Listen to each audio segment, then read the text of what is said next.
transfers, which has increased from $48.7 million in fiscal 2017 cohort to the $56.5 million with the 2020 cohort. Exhibit 5 on page 9 shows the impact receiving aid has had on student success. And I would note that other transfers who do not receive aid had the lowest graduation rates, which has been below 20% since the 2018 cohort. Moving on to enrollment at USM's 3 regional higher education centers at Shady Grove, Hagerstown, and Southern Maryland on page 10. As shown on Exhibit 6, enrollment at the RHEX has reached their highest level of over 2,600 full-time equivalent students in fiscal 21, which can be partly attributed to UMB's medical cannabis program at Shady Grove, which was the first of this type of program in the country, and as such, demand exceeded expectations, but enrollment has since stabilized. Since 21, enrollment has declined 16.4%, with Southern Maryland experienced the highest rate of decline of 60%, or almost 70 full-time equivalent students. As shown on Exhibit 7 on page 11, graduate students are comprising an increasingly portion of the enrollment. In 2019, graduate students accounted for 31.1% of the enrollment and have grown to 38.2% by 25. In addition, between 2019 and 2025, undergraduate enrollment has declined 15.2%, while graduate enrollment has grown by 16.5%. We asked the Chancellor to comment if the RHEX are shifting focus from undergraduate to graduate programs and discuss enrollment challenges faced by the RHEX, and if the academic business model needs to be reconsidered, given the changing demographics of potential students and the competition for fewer students. Turning to the fiscal 26 budget reduction of System Office and Shady Grove's budget on page 12. So System Office and Shady Grove share of the 7% reduction of USM's appropriation totaled $4.1 million, which was partly offset by funds provided for increments, resulting in a total reduction of $3.2 million. This was met through the elimination of 4 positions, reducing expenditures on contractual service, travel supplies, workforce development initiatives, and program enhancements. Exhibit 8 on page 13 shows the proposed budget for the System Office. With state funding, it's increased 4.1% or $1.1 million. And this includes about $1 million that is related to increase in health insurance and almost $350,000 for general salary increases that are essentially budgeted within DBM. These increases were offset by a decrease of over $250,000 related to increasing turnover. Exhibit 9 on page 14 shows the proposed budget for Shady Grove, in which state funds grow 1.4% or about $400,000. And this includes $333,000 related to health insurance and $166,000 for the general salary increases. And these are partly offset by $109,000 related to increasing the turnover. The recommendation is on page 16 and is to concur with the governor's budget. And that concludes my presentation. Thank you, Sarah, for your analysis. Are there any questions for Sarah? Seeing none, we welcome the Chancellor and team. Good to see you.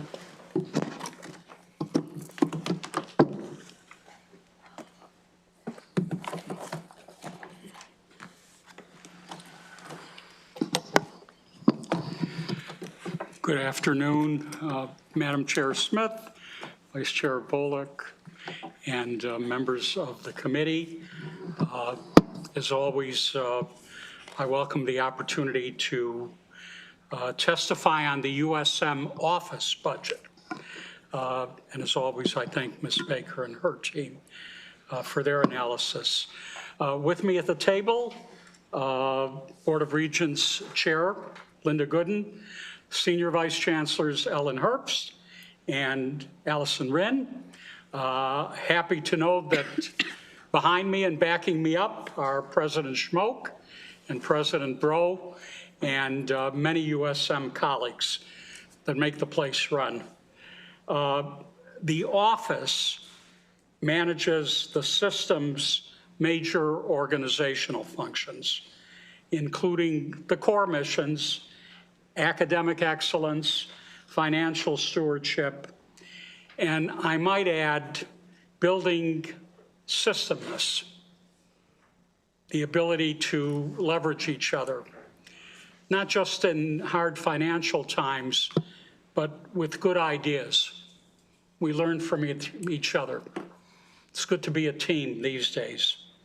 As you see in my testimony, the breadth of our responsibilities is wide, and I need to point out that we fulfill these responsibilities as one of the leanest system operations in the country.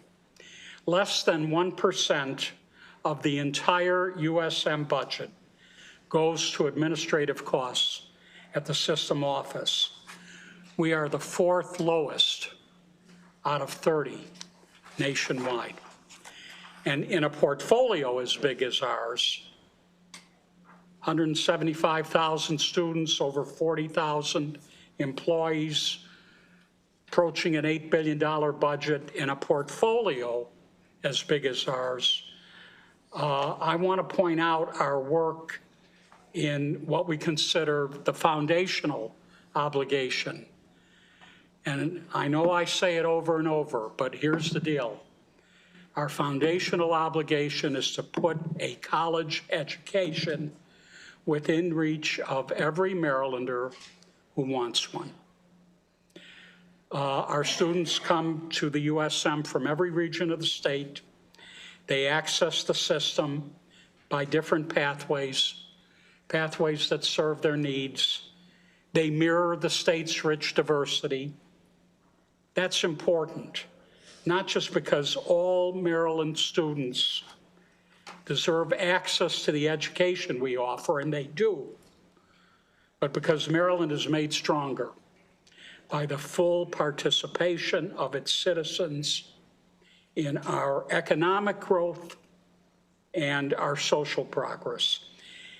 And so the system office is helping smooth transfer pathways from Maryland's community colleges into the USM so that the state's higher ed pipeline serves our students without breaks or bottlenecks. It's something that I'll speak to more in just a moment. And I'd like to say editorially, and I hope my community college colleagues will agree, I think our relationships are seeing each other as part of an ecosystem. That realization has never been better. And I've been around for a long time. We're working as well through our regional higher education centers to meet students, as they say, where they are, and to keep them in communities they enrich. That's another topic I'll address shortly. Yes, I always talk about early college, and we're piloting early college pathways to help, in particular, underserved students across the state access to structure and the supports they need to move easily from K-12 schools to our 2-year institutions to 4-year institutions. And I should also add, in another vein, we're developing a statewide vision for prison education to expand college and career opportunities for now incarcerated Marylanders and to strengthen the communities they return to markedly impact the recidivism rate. It's another one of our focuses, because we believe our most vital mission is access for all. And we're grateful for your support, consistent support, as we work toward exactly those goals. So now I will turn to the issues raised by our analyst. I'm asked to comment on factors affecting the transfer of community college students to our universities and the efforts we're undertaking to grow this transfer population. Last year, the system enrolled just under 10,000 new transfer students from Maryland community colleges, which is at the lower end of the 10-year range, but coming up. The modest increase we've seen over the last 2 years comes, yes, following the post-COVID enrollment uptick at the community colleges themselves. And as the state's two-year colleges recovered their deepest losses, we expect our growth to reflect theirs. And we work across multiple fronts to engage transfer students and clear pathways for them. We engage community college and transfer coordinators to make sure they understand and are familiar with what's available to their students in terms of program pathways and support. We have an annual Maryland Transfer Partnership Conference, which is growing in size and visibility, bringing together hundreds of enrollment and advising professionals across the 2- and 4-year schools and deepening their collaboration.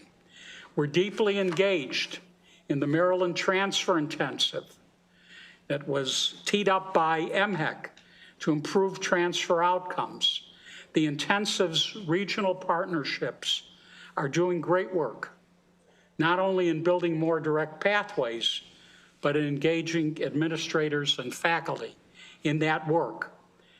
We continue to expand and improve ARTSIS. That's a collaborative project involving 35 of Maryland's 2- and 4-year colleges, public, private, 2-year, 4-year. The platform now has hundreds of thousands of course equivalencies, over 600 program transfer guides. Last year, 26,000 students used the platform, and we're continually adding more pathways and features to improve the experience for more students. We host the Maryland School Counselor Association to help high school counselors, who are so critical in all of this, understand transfer pathways and how the ARTSIS platform can be a tool for smoother transfer and for dual enrollment. In fact, we see huge opportunities with dually enrolled students. And in Southern Maryland, as I've testified elsewhere in the body, we're planning an early college program in education, modeling the tight collaboration needed to build explicit pathways that bridge K-12 schools, community colleges, and 4-year universities. And I might add, RHECs are critical to this. As we build out these early college programs, perhaps starting in Southern Maryland as a model, but this needs to be done statewide. It needs to be done in Baltimore City. As we build out these early college programs, we will certainly enroll more students with community college credits or credentials. Again, I see this, I know it's a worn out term, I see this as an ecosystem. This is not separate, discrete education platforms that don't relate to each other. It's got to be K-12 community college, 4 years, all the way to P20. People can get off wherever they think it's appropriate. Next, I'm asked to comment on whether our regional centers are shifting focus from undergraduate to graduate programs, and whether we should reconsider the center's academic and business model, given the changing demographics of potential students, competition for fewer students. First, let me give a brief overview of the undergraduate and graduate learners our regional centers serve. For undergraduates, 2,000 plus of them, the average age is 26 to 30 years old. So what does that tell you? These students often have jobs, they often have families, they can't leave. We've got to reach out to them. And many of them have financial need, many have some college, but no credential. Among graduate students, we count 1,377. The average age is even older, 28 to 38 years old. These are people who are very frequently employed full-time, and they generally enroll in programs that will help them advance in their careers. the upskilling, the reskilling in some cases, at both levels, undergraduate, graduate. Students, and I've talked to them, their stories are compelling. Students are seeking local, flexible access to a degree that might otherwise be out of reach in a bunch of ways, including I can't go to College Park, or I can't go to Towson, or I can't go to Bowie. And at both levels, graduate, undergraduate, the academic programs we provide reflect the center's close ties to the people we need to have close ties with, the employers, local and regional employers. Programs at the RHEX are prioritized by local workforce needs. These are needs that are informed by business, by industry, agency partners who have a vested interest in supporting and employing our graduates. At USG, the granddaddy, 83% of graduates work in the Montgomery County region or are enrolled in graduate school. I do want to add that at the undergraduate levels, our regional centers function primarily as 2+2 pathways with their local community colleges.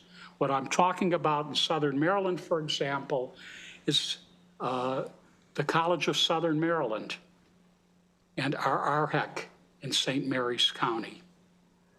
And this is what we're building on with early college. These pathways are so effective that 78% of our RHEC students graduate within 4 years of transfer. That's a 6-year rate that well exceeds non-transfer students. So I don't think I would conclude that our regional centers are shifting their focus from undergraduate to graduate programs. Rather, they're maintaining a deliberate workforce-aligned academic mix that we need to build on, which reflects the needs of their regions, supports employer partnerships, and meets students where they are, sometimes repeatedly, throughout their academic and professional careers. Now, to the enrollment challenges. Enrollment declines at our regional centers didn't start with the pandemic, but were exacerbated by it, just as they were at Maryland community colleges, where most of our undergrads begin their college careers. As the state's two-year colleges recover their steepest drops, we do expect RHEC growth to follow. Post-pandemic, not all of the programs and courses that have moved online have returned to in-person delivery. That's okay, because not all students who once preferred in-person programs are still seeking fully in-person courses. So the centers are working with their partner universities in the system to expand the availability, yes, of the in-person programs, but also hybrid programs. In short, I believe it's premature to say that the RHEC model should fundamentally change. And at the same time, we have to be responsive to the changing needs, priorities, and expectations of the students we're trying to serve, and also responsive to the changing talent needs, the workforce demand needs of Maryland's economy. And so the centers are looking at how they can serve their communities better with a bigger and different mix of programming, some of which can help diversify their revenue streams. Kennedy Krieger Institute, venerable institution that all Marylanders can be proud of, has set up shop at our RHEC in Southern Maryland to better serve the people of those regions, that region. And as they serve, they also see the opportunity to help us build program to create the kind of professionals that you need to serve children with disabilities, with special needs. We need more of that. The RHECs could also build out professional certificate, micro-credentials, aimed at working professionals in regions, the ones that do have some college, those with a degree already. I can tell you, members of the legislature, growing enrollment at our regional centers is a system-wide priority. It's a priority of mine. And I've engaged the RHAC directors and my cabinet and the USM presidents to innovate. I have charged them to build out how we fully exploit these centers' capacity, because they're fairly unique in America. The idea of putting regional higher education centers where you don't have full universities and where people need to stay local. We need to stay committed to that in order to reach the students we haven't, to develop a workforce responsive to local needs, and to strengthen the regions in which they sit. Thank you for hearing me out. With that, I'm happy, and my colleagues are happy to answer questions.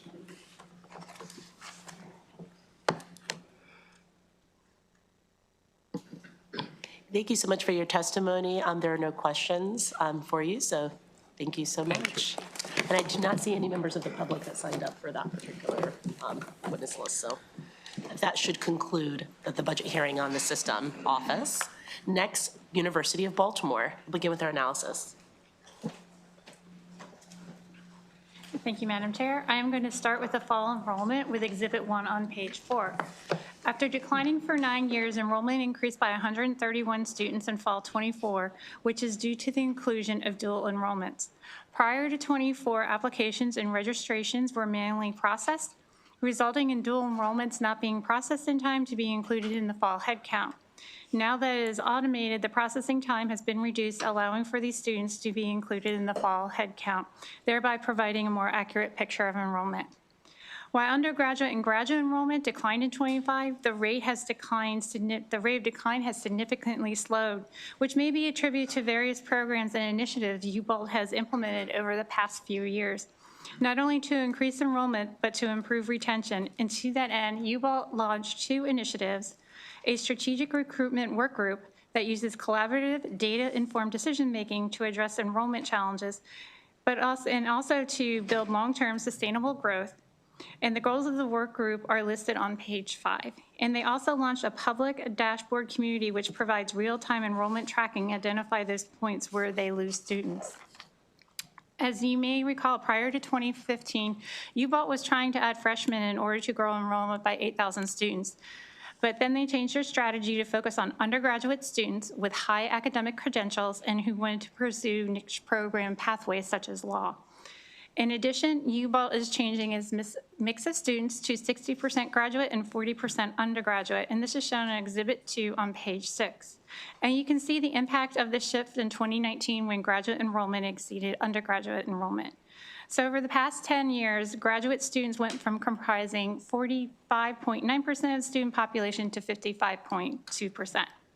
We asked the president to comment on the challenging of stabilizing and growing enrollment. Moving to Exhibit 3 on page 7 shows the retention rates for undergrad, grad, and law students. And in general, the retention rate for undergraduates and graduate students has exceeded 70%, while that for law students reached 93% with its 23 and 24 cohorts. The 6-year graduation rate for undergraduate students are shown on Exhibit 4 on page 8. And overall, the rate started to decline with the 2018 cohorts and dropped to its lowest level with the 2020 cohorts, which was the first cohort to be impacted by the pandemic. However, the achievement gap persists between all students and African American students. We asked the president to comment on efforts to improve the graduation rates of students and narrow the gap between all students and minorities and African American students. Moving on to undergraduate and institutional aid, which, as you know, impacts student success. Exhibit 5 on page 9, you can see the expenditures on aid decreased by almost $1 million between 2020 and 22, reflecting the continued decline of students and the pandemic, in which UBALT was able to provide other non-institutional aid, such as from their foundation. Spending has since increased to around $2 million in 24 and 25. However, this only provides part of the picture, for it does not include what it spends on graduate students.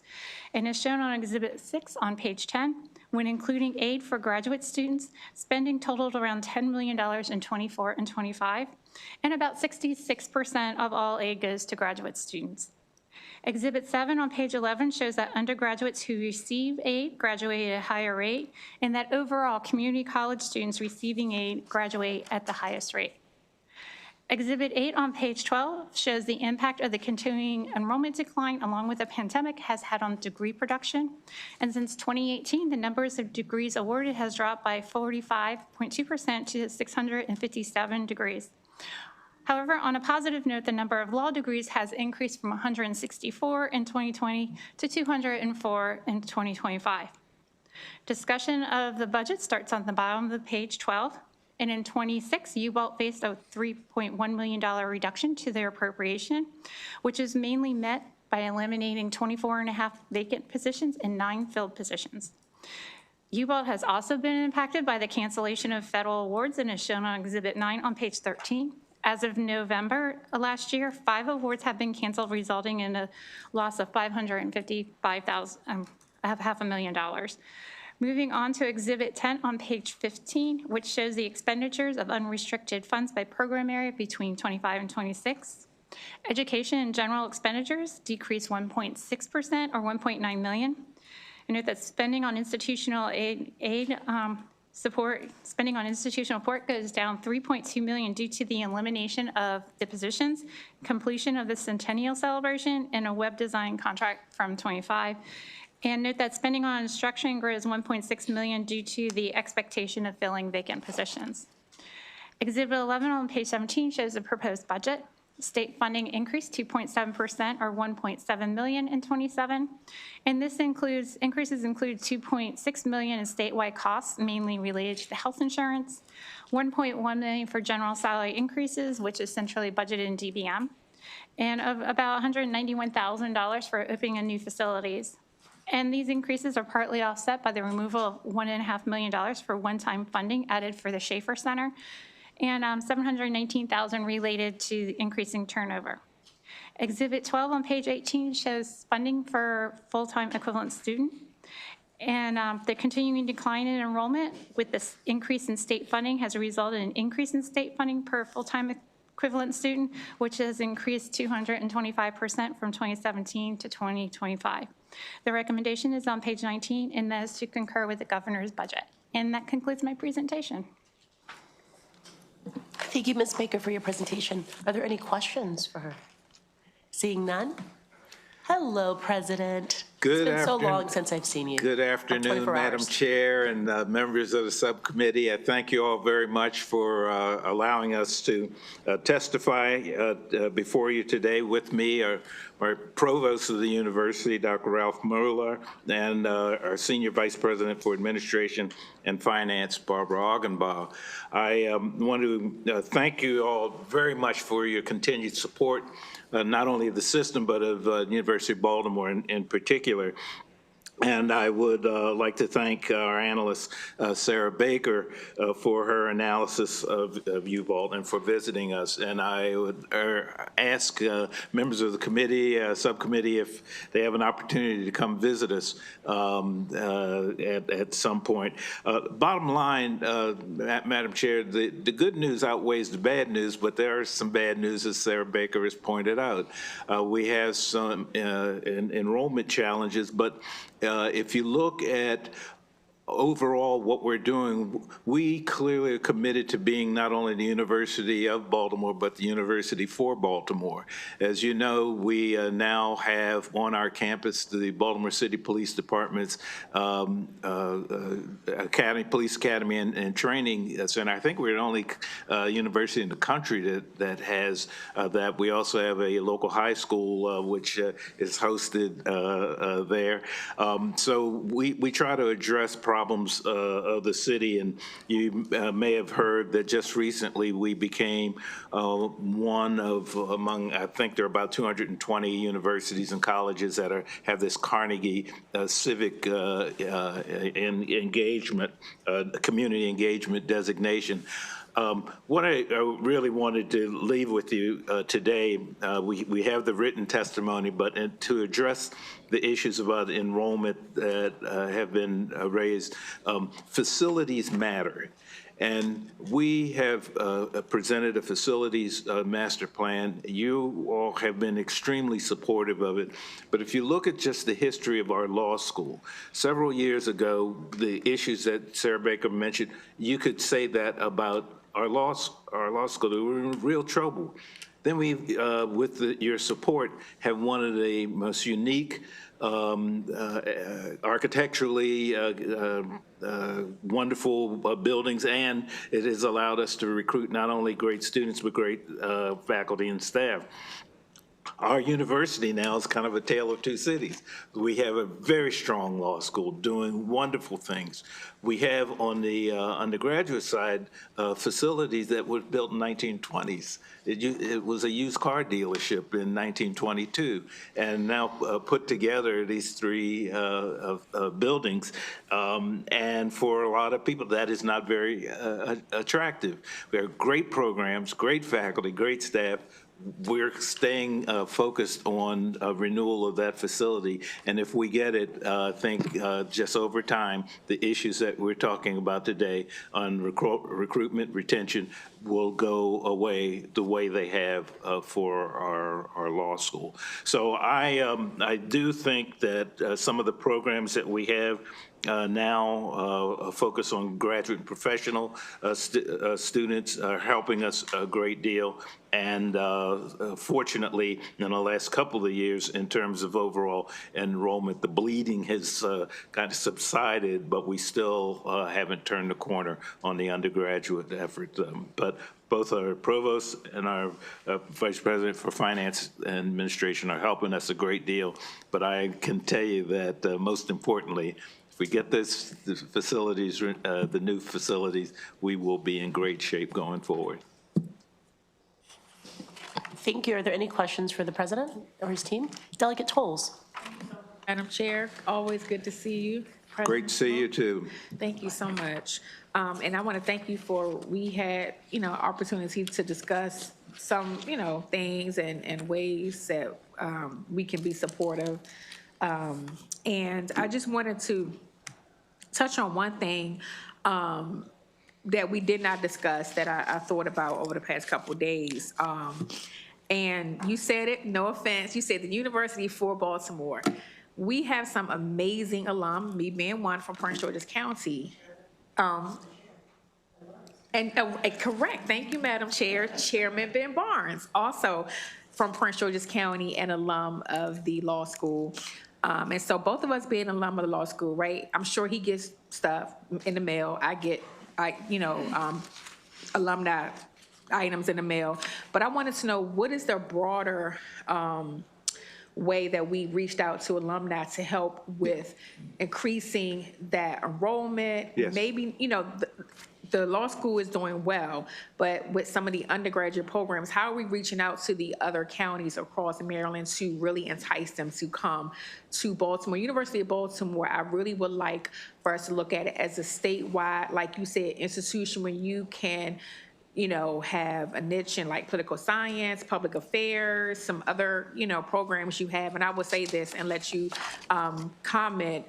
When deciding law schools, kudos to those, rest in peace, Mike Miller, Yeah. obviously was very supportive of me, and we talked about the difference between the two. And I think one of the advantages that University of Baltimore have is you have a lot of judges from Prince George, just from other parts of the state, that go on to some of the highest levels in office. And so how are we encouraging that, those relationships Right. across the state? And I think you know where I'm getting at, so I'll stop there. Absolutely, yeah. Well, we certainly look forward to working with you and President Bro on some of the issues you've raised about the relationship with the law school and Bowie State University. I think that's vitally important. But we have about 45,000 alumni just in the state. So when I said we're for Baltimore, I meant addressing some of the civic issues. I know what you meant. Yeah, I was I'm giving sorry. one. Okay. All right. But we have programs now, particularly through our College of Public Affairs and the Schaefer Center, that address issues that are statewide. We have programs, internships, externships with the local governments around the state. We also, during our centennial year last year, did major marketing for the university to try to increase that enrollment. So we do think that those are investments that we make. And of course, as you know, we have a program in Jessup Correctional Institution. We currently have 43 students enrolled there, and that's a program that will continue. But generally, because of our efforts, and also we have our new Doctorate of Public Administration program that is at Shady Grove. So we do see ourselves as a statewide institution, but we also recognize that we have some primary responsibilities at the local area. But in terms of that undergraduate side, Delegate, I really think that the corner will turn when they can see the type of investment that we made in terms of facilities on the undergraduate side that we've made on the professional side with the law school. No, definitely. I know we talked about some of the capital, dollars that are needed. So when I was giving you a hard time when I said for Baltimore, but definitely anything I would like, I can do to assist, because I would like to work with you to figure out ways, and some of the things that we talked about, with Bowie State, with other institutions to help and grow that enrollment for undergrad, that ultimately can then transfer on through a master's or other, like a law degree. So, I thank you. Well, with the support of Dr. Bro's CIAA tournament is now. And we show up with U-Ball shirts to, although we're not in the CIAA, we want to make sure they know there's a graduate pipeline. There you go. I love it. Thank you very much, Dr. Bro. I love it. Thank you, Madam Chair. Thank you, Mr. President. Excuse me. And you could be forgiven as a former mayor of Baltimore for having your considerations about the city of Baltimore. However, I do want to just think about, excuse me, the history of U-Ball was really about professional people, working adults. Correct. And so this is no slight to undergrads, because we've all been undergrads, I think most of the people here. But do you think there's something to just focusing on graduate learners? When I went to University of Delaware for my master's, I have to say what I loved was that my program didn't have any undergraduate component. So I had the full attention of my professors. It was nice. Since I've left, they've added them, so a little different now. But I just wanted to know more about the philosophy, because I see that we're seeing the declines in the undergraduate. I don't necessarily see that as a bad thing. Is it maybe we need to right size because of the history and kind of the culture of UB around graduate education? Thanks very much for that question, Madam Chair. Yes, as you know, when UB got started in 1925, the whole mission was to focus on working adults. It was a private school until 1975. When we went into the system in 1975, specifically because of legislature and the regents, we were to be the state's only upper division university. And so from 1975 to 2005, we did not admit freshmen. We were the state's only upper division university. Then, because of demographic changes and things of that nature, we were asked to become a four-year institution again, and that occurred in 2005, 2008 in that regard. But as we looked at our culture and the way in which we provide programs, we are really good with adult learners. We have outstanding graduate and professional programs. And so, with the help of the chancellor in the system, they've been very supportive of our move towards majority graduate and professional, smaller undergraduate program in niche areas. And that's what we're doing. Some of the work we're doing in artificial intelligence now is focused both on the undergraduate and the graduate side. So we think that there are certain areas in the undergraduate that we can carve out, but primarily majority of our students will be in the graduate and professional area. Because I mean, I saw it was like a 60% goal, but I'm like, it could be 100. I'm just joking, but I mean, you can go higher. But you're figuring it out, and I like to hear that you're trying to like be hyper targeted. And we're doing it deliberately. It's Yeah. not as though we're just reacting to. Right. Yeah, it's a deliberate part of our strategy. Thank you so much. Are there any other questions for the panel? Seeing none, thank you so much. Great. That concludes the Thank you. budget hearing for the University of Baltimore. Get well. I know. We'll have Bowie State next, but before we have our analysts come, I do want to acknowledge that I do have a shadow today from Emerge Maryland. I am an alum of Emerge as well as Vice Chair Willick, and Miss Sonia Huntley from District 23 is here, Bowie. So I just wanted to make sure, since we're talking to Bowie State, that I lift that up. And without further ado. Thank you, Madam Chair. Beginning on the first page, compared to the working fiscal 2026 budget, the fiscal 2027 allowance for Bowie State University decreases by 0.3% to $221.7 million. The allowance contains $14.5 million for Bowie's portion of HBCU settlement funding, which is a decrease of $1.8 million year over year due to a decline in the university's share of total HBCU enrollment in the state. Moving to Exhibit 1 on page 4, from fall 2024 to 2025, the number of applications increased by 28%.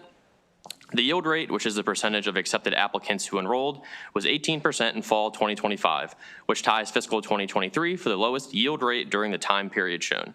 For context, from fall 2019 to 2024, the yield rate was between 21 and 25%. The president should comment on what led to the year-over-year decline in the number of applications and acceptances in fall 2024 and how the university improved each of these metrics in fall 2025. Exhibit 2 on page 5 displays total enrollment and the change in enrollment by segment of student. Total undergraduate enrollment decreased by 6% in fall 2025 compared to fall 2024 and marks the 4th consecutive year of decline. The year-over-year decrease was driven by 233 less continuing students, going from 3,702 in fall 2024 to 3,469 in fall 2025. The university cited regional economic instability for the decline in total enrollment, and particularly among continuing students. The president should comment on factors contributing to an increase in enrollments from new applicants, but a decline in the number of first-time full-time students during that same time frame. Exhibit 3 on page 6 shows the number of students enrolled in online, regional, and off-campus locations. Online programs began to be offered in fall 2023.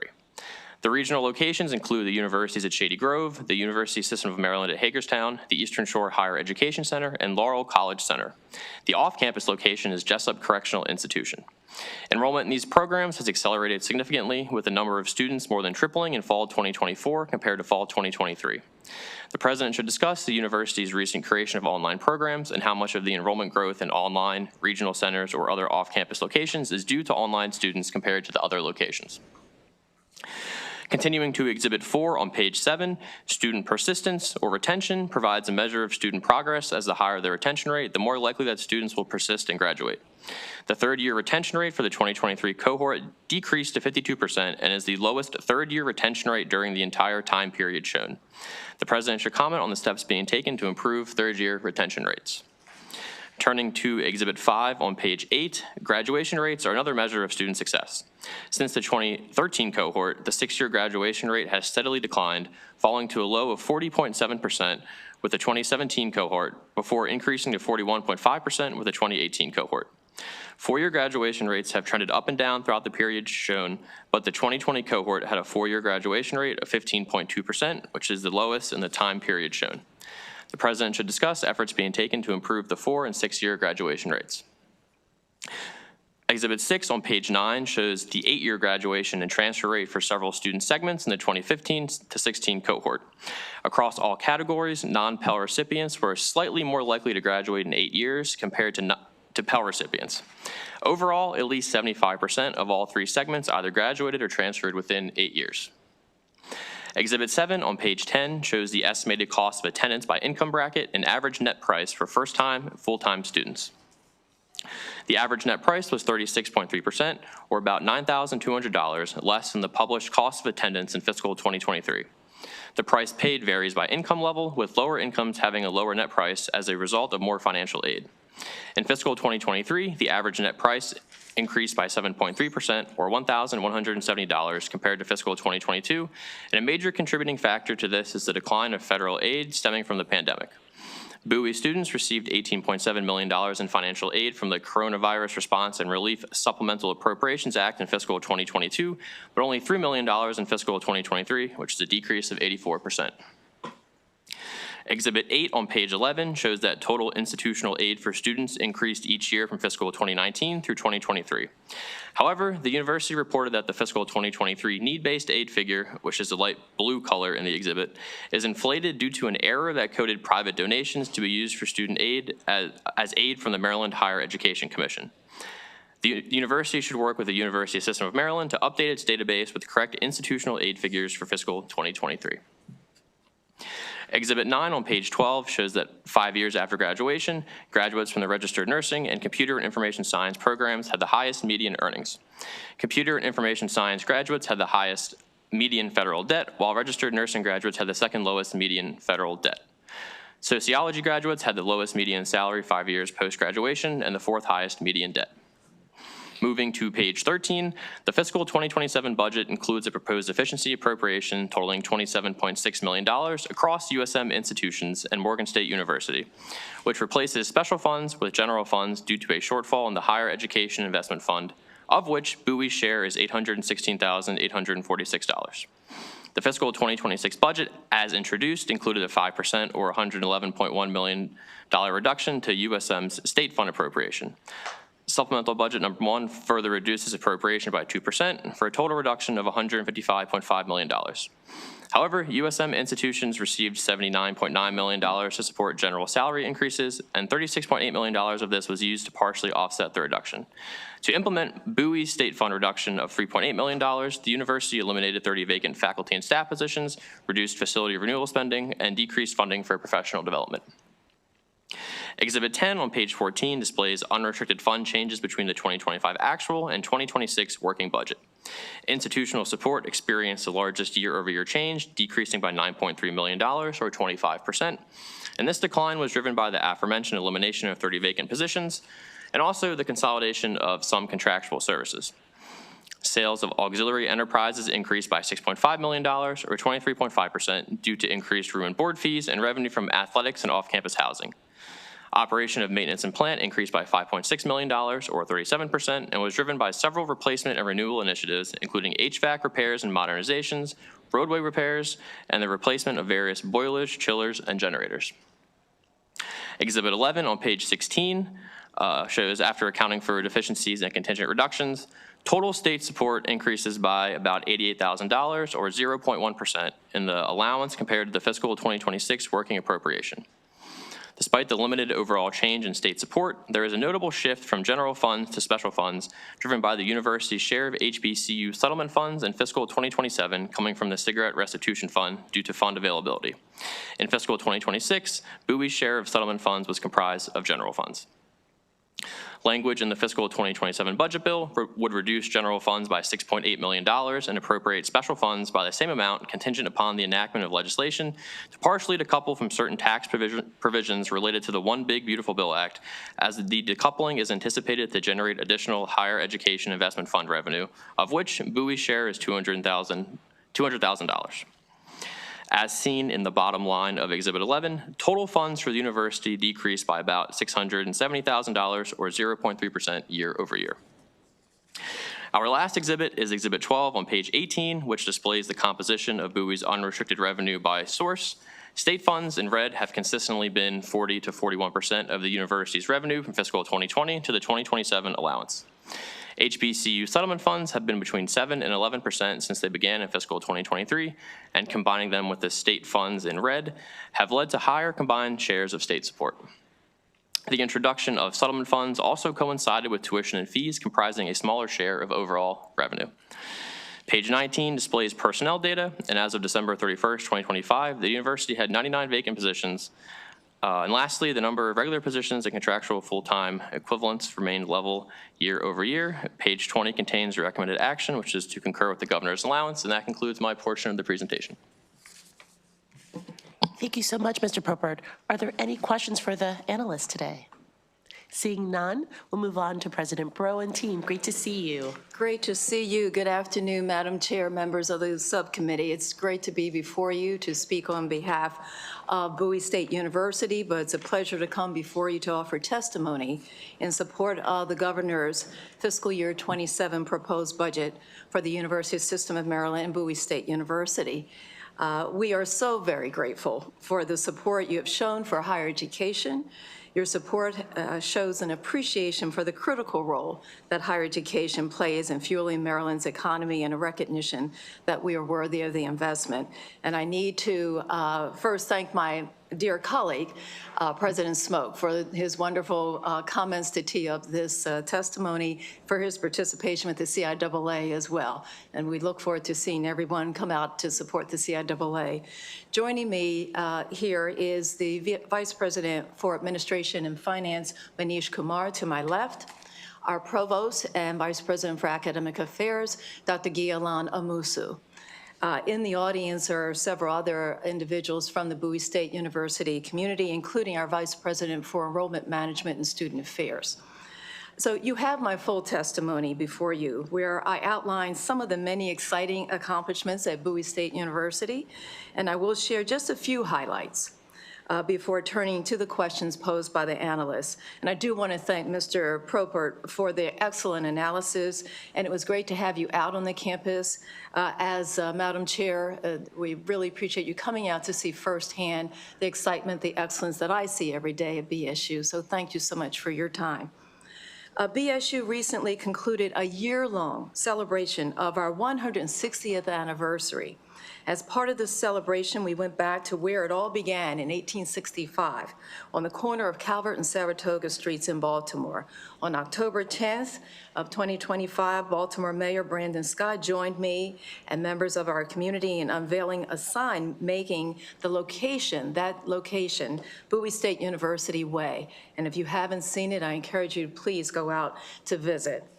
There is so much to celebrate as we move boldly forward, the name of our new strategic plan. Bowie State University is now ranked number 11 among the more than 100 HBCUs in the nation by U.S. News and World Report. The university earned the prestigious Carnegie Research College and University designation in 2025, underscoring the university's commitment to research, innovation, and academic excellence. Forbes magazine ranked Bowie State University number 5 among the best HBCUs with online degree programs. And BSU once again received the designation as a military-friendly school, a designation that we've held since 2019. And last year, we also received the designation as a military spouse-friendly school. Our Entrepreneurship Innovation Center is the first HBCU to receive the Global Consortium of Entrepreneurship Centers highly commended Outstanding Emerging Entrepreneurship Center Award.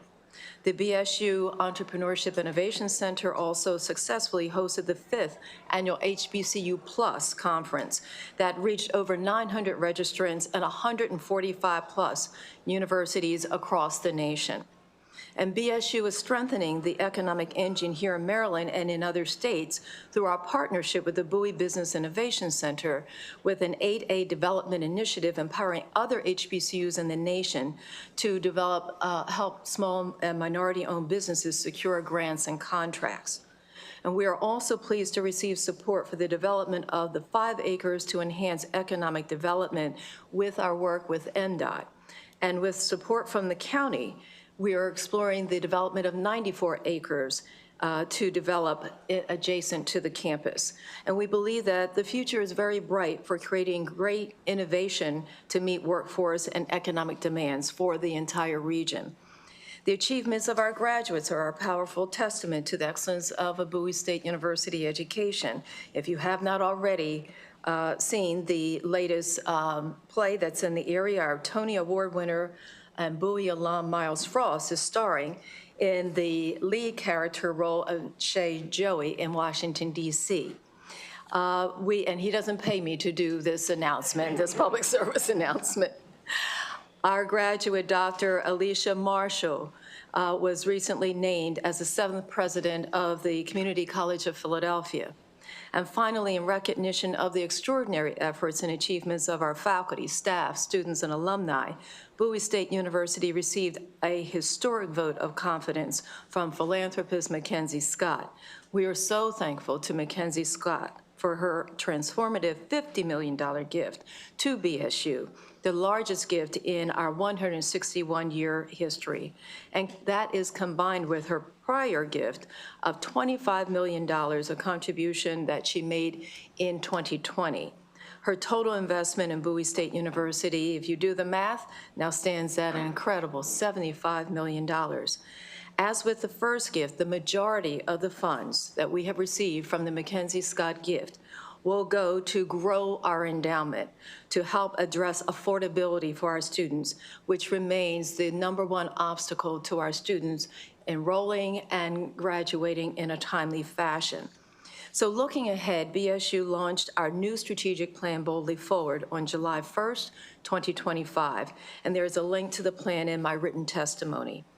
This 3-year plan reaffirms our values and deepens our commitment to academic excellence and innovation, student success and well-being, and institutional effectiveness and resilience. So turning now to the request from the analysts. Again, I have provided a more detailed response in my written testimony. The requests for comments generally relate to our applications, enrollment, and retention. First, I've been asked to address and comment on the year-over-year decline in the number of applications and acceptances in fall 2024 and how we improved each of these for the fall 2025. The apparent reduction in the number of fall 2024 applications and acceptances is not the result of fewer applications, but rather a data reporting error as reported by the analysts. The fall 2024 admission data extract was not updated to include the new first-time student category for new students with advanced standing. The data extraction was corrected for fall 2025.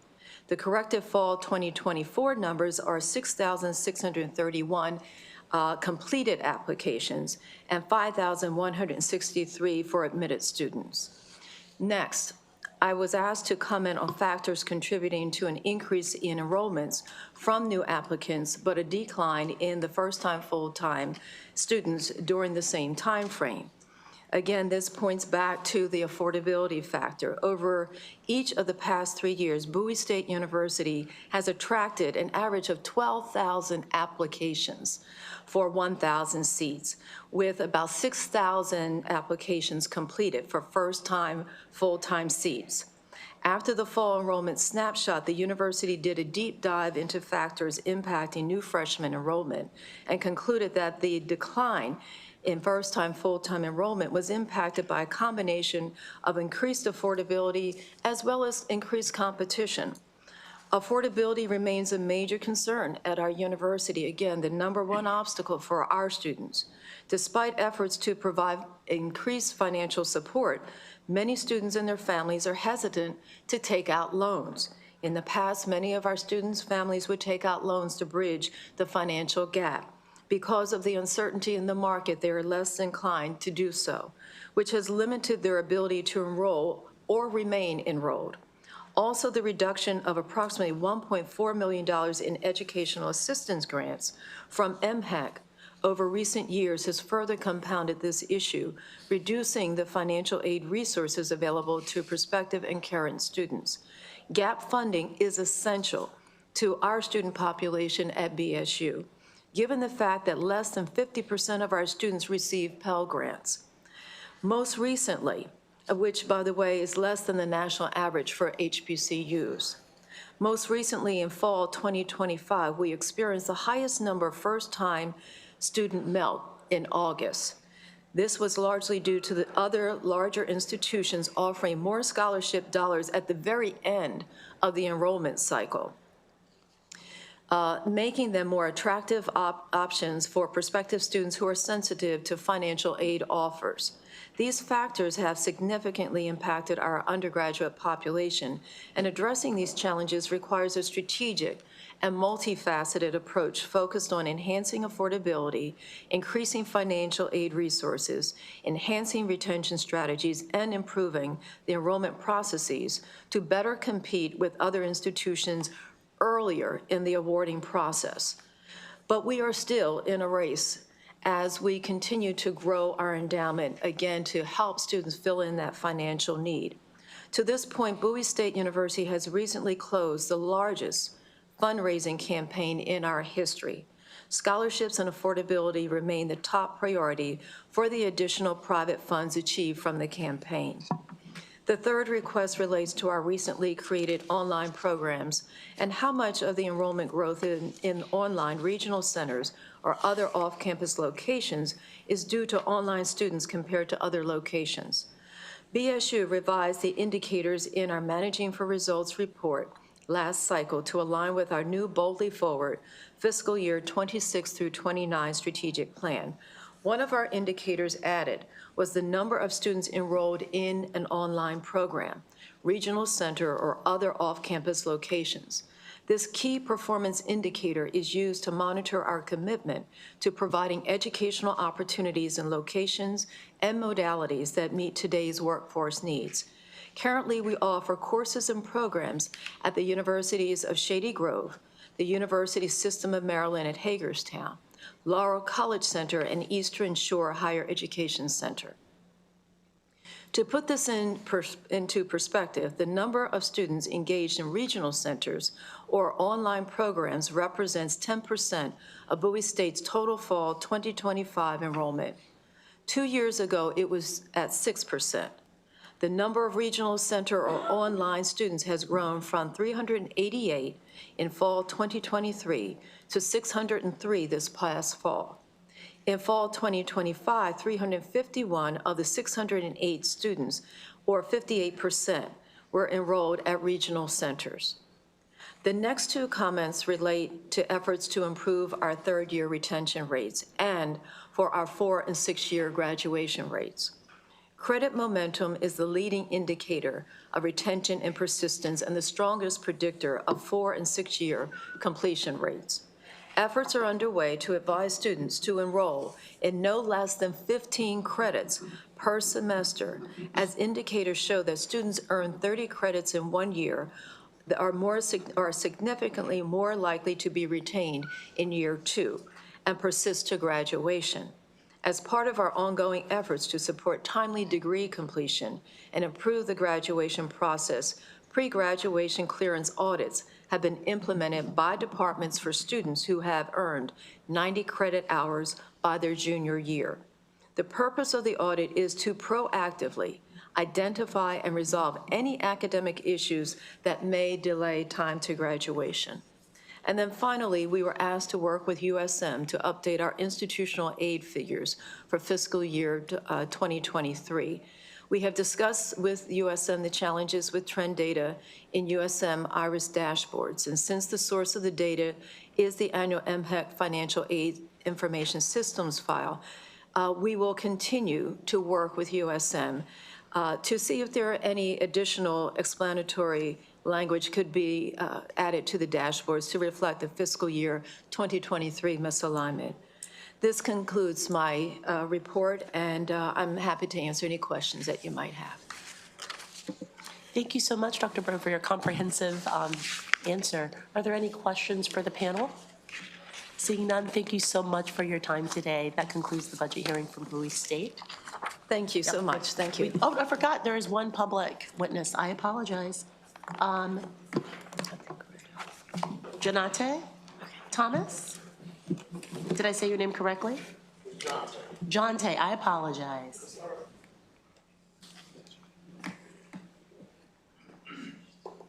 Good afternoon, sir. You have the floor for 2 minutes.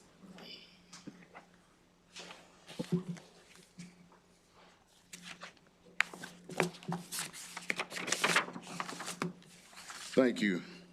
Good afternoon, Chair Smith, Vice Chair Warlick, and members of the committee. My name is John T. Thomas. I work in maintenance, I work in the facilities manager department as the electrical trades chief. I've been in Bowie State for 10 years.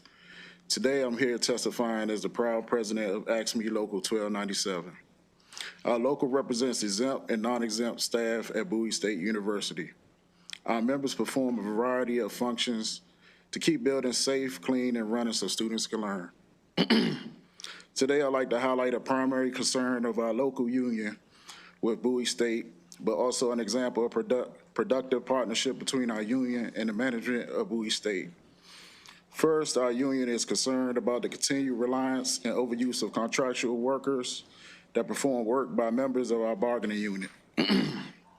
Examples include housekeepers, food service, and building management. It is not fair to contractual employees who are some of the lowest paid workers with no union contract protection. Additionally, vendors often fail to deliver the quality of service that members can provide. For example, student housing, building maintenance has been outsourced to Capstone Management. During an asbestos abatement project, Capstone contractors left behind bags of asbestos in a student dorm after the project was complete. This is unsafe and unacceptable. This type of work should be performed by merit employees who know how to get the job done safely. The fiscal year 27 budget provides an allowance of approximately 267 contractual FTEs. More of these workers should be converted to regular positions. Second, I want to highlight an example of cooperation. When Bowie State faced the stalled renovation project due to budget cuts in September, our members stepped up to get the job done, rather than relying on contractors. We completed the renovation project from start to finish. Ultimately, we saved the university more than $100,000 and demonstrated the value of keeping work in-house with union labor rather than relying on contractors.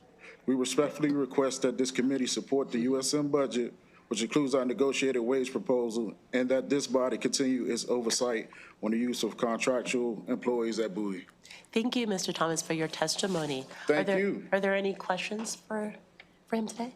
Seeing none, thank you for your longtime service to Bowie State and for your leadership here today. Now this concludes the budget hearing for Bowie State. Now moving on to Maryland Higher Education Commission, and Sarah Baker's back with us.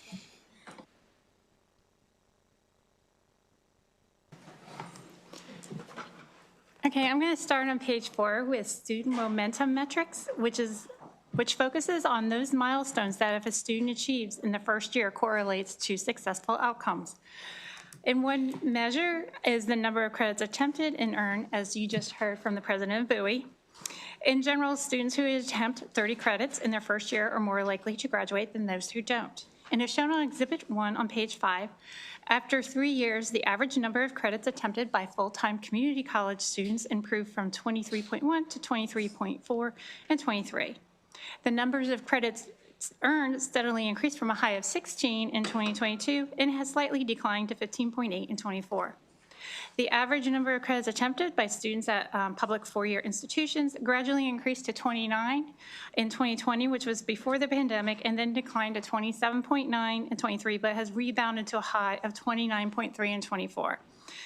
And then after steadily increasing to a high of 26.5 credits earned in 2020, the number declined the following year, but has since increased to 25.2 in 24. So overall, on average, students are not accumulating enough credits to be on track to completing a degree within 2 years for an associate's or 4 years for a bachelor's. Another metric is students who pass both English and math in their first year are more likely to graduate. And this is an indicator if an institution is providing academic supports to help students succeed. As shown on Exhibit 2 on page 6, the greatest percentage of students who pass English and math reached a high of 31.1% for community college students and 35.4% for those in four-year institution in 21. And while the rate for community college students has declined to 28.4%, it is still 9.5 percentage points higher than it was in 2015.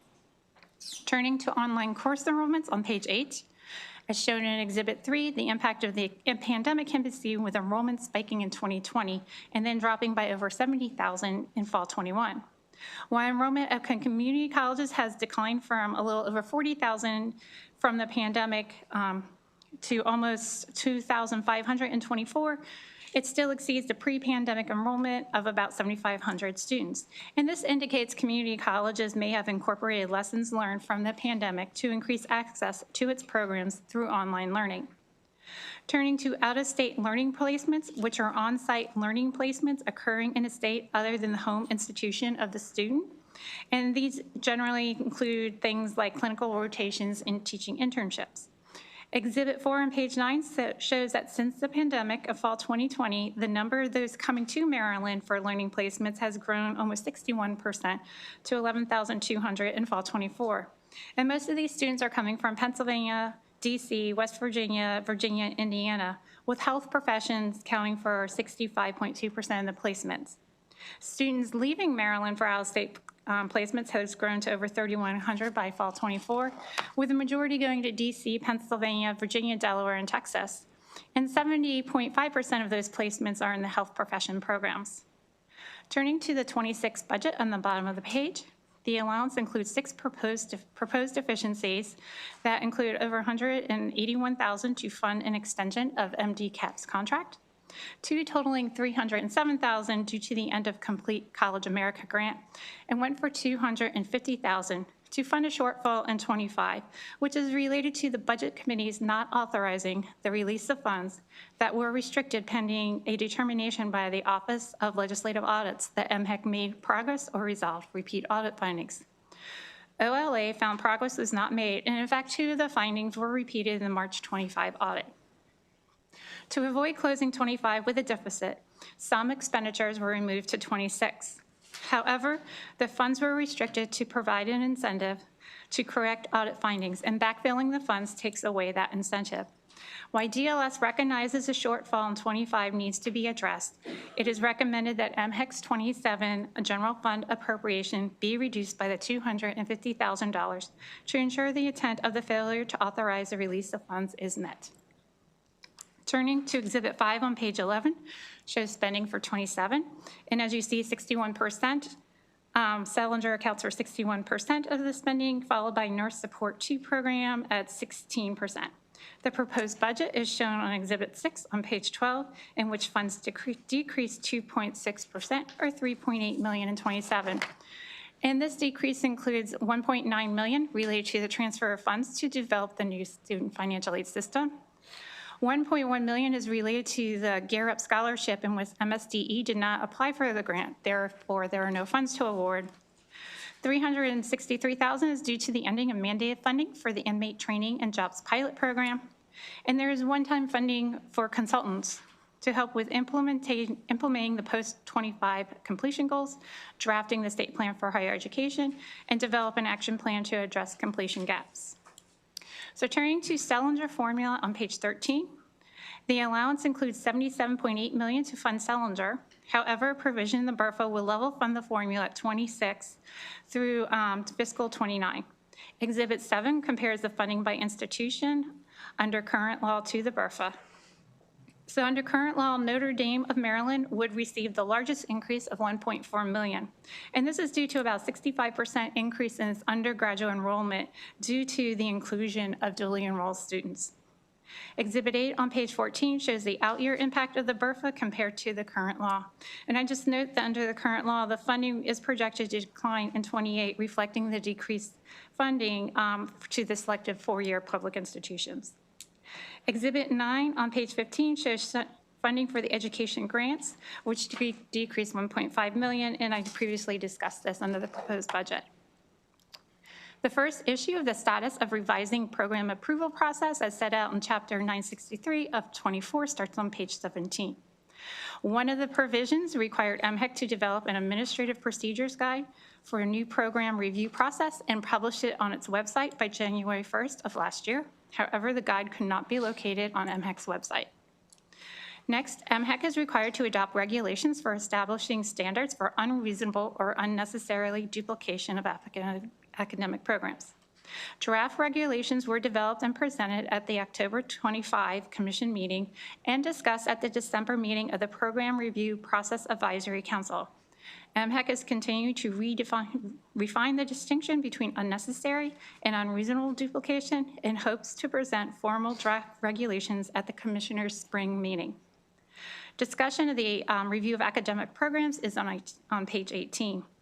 MHEC is required to review each recently approved program and programs approved in the 4 immediately preceding years that were objected by an HBCU to determine if the institution, student, or state suffered harm.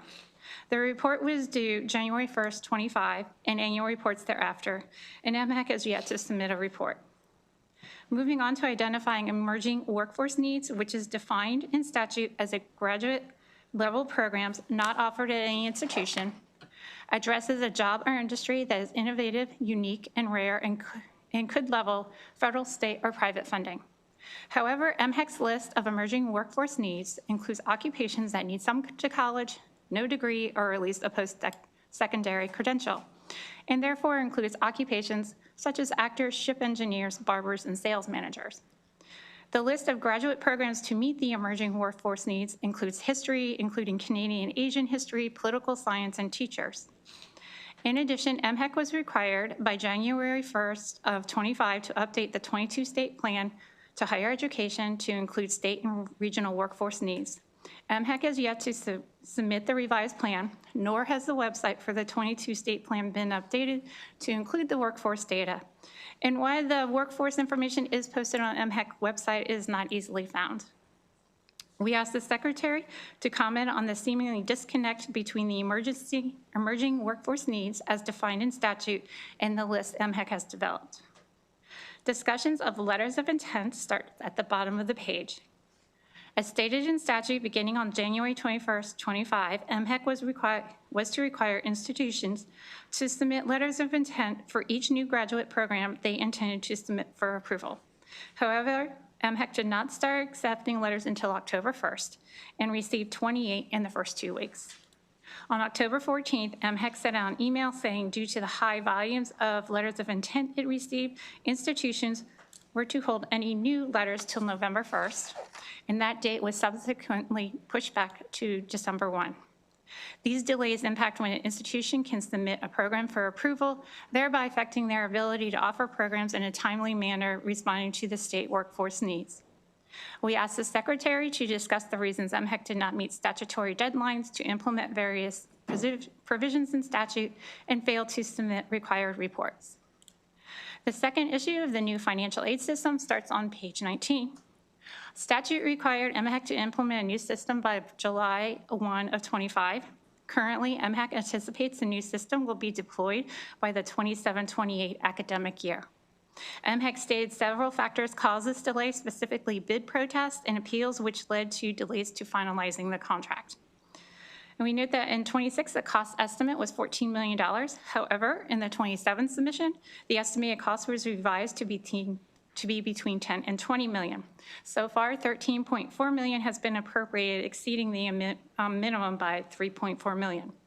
We asked the Secretary to provide further information on factors resulting in the delay of the project, if MHEC is on track to implement the new system by the 27-28 academic year, the estimated cost for the new system, and if student input was obtained in the development of the system. Discussion of the student loan debt relief tax credit starts on page 20. So the BRFA of 25 included a provision to reduce the amount of the tax credit from 18 to 9 million and required MHEC to submit a report by July 1st of this year on any recommended changes to the statute or regulations to better align the allocation of credits. MHEC has not yet submitted a report, and we asked the Secretary to comment on why the report has not been submitted. There is a DLS recommendation to extend the $9 million cap through the 26 tax year and alter the due date of the report to December 1st, 2026. And I would note since 2018, MHEC has provided DLS with various statistics about applications and those eligible for the tax credit, which are listed on this page. However, this year, despite requesting the same information, MHEC provided a report that did not include this information. The last issue of increasing number of mandated reports not submitted starts towards the bottom of the page and is shown on Exhibit 10 on page 22. The percentage of mandated reports that have not been submitted have increased from 35% in '23 to 58% in '25. Also, of the 22 joint chairmen's reports requested between '23 and '25, 11 have not been submitted.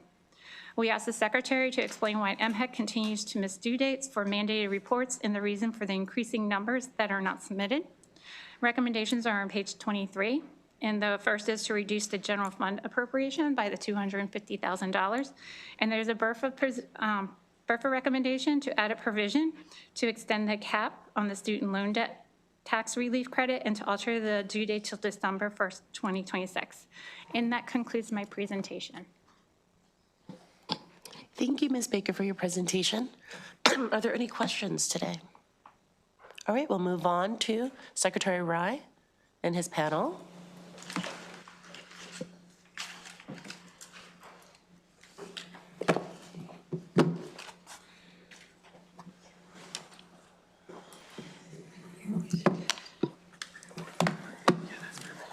Good afternoon, Chair Smith and members of the Education and Economic Development Subcommittee. For the record, my name is Sanjay Rai, and I serve as Secretary of Maryland Higher Education Commission. Thank you for the opportunity to present the Maryland Higher Education Commission's fiscal 2027 operating budget response. I would first thank Sarah Baker, budget analyst with the Department of Legislative Services, for a thorough and thoughtful analysis. We appreciate the diligence reflected in the report and the opportunity to provide additional context where helpful.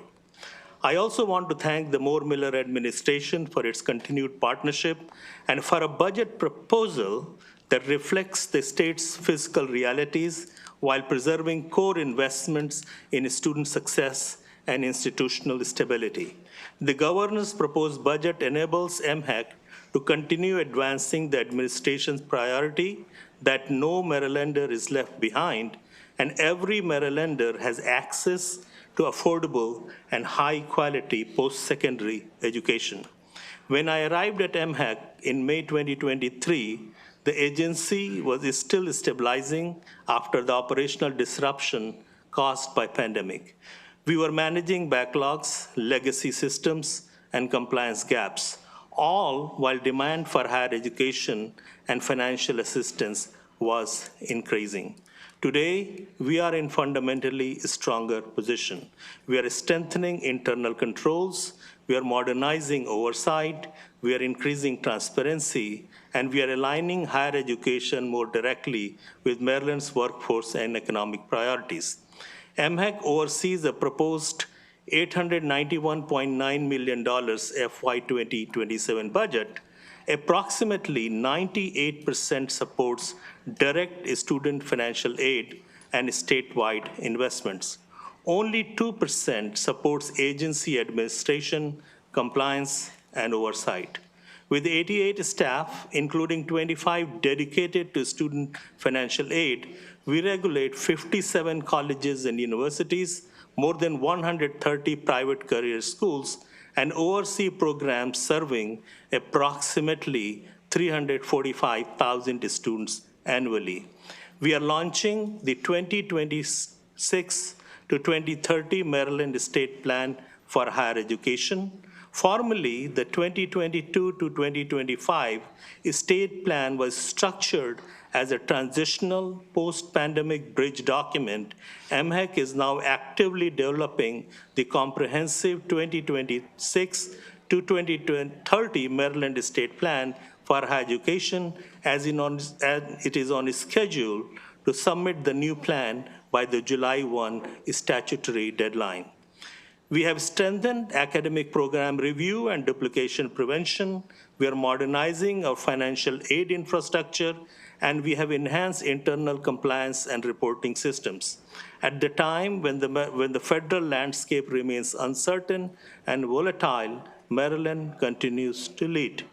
Demand for financial aid and new academic programming is increasing because our outreach, modernization, and program alignment efforts are working.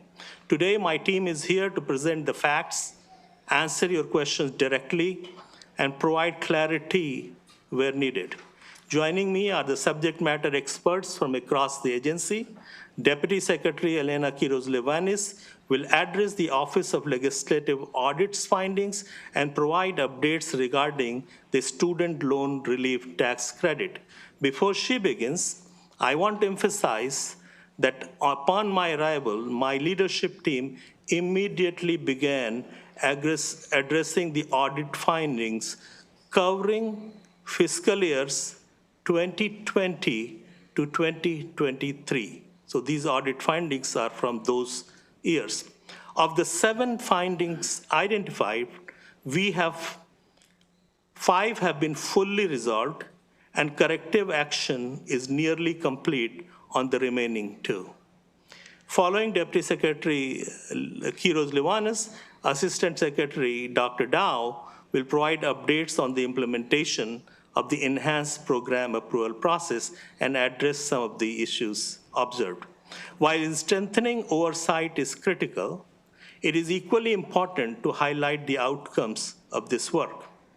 For the first time in 130 years, Maryland has opened a new medical school, the Emeritus School for Osteopathic Medicine in Hagerstown, Maryland, addressing the physician shortages in the rural areas of the state.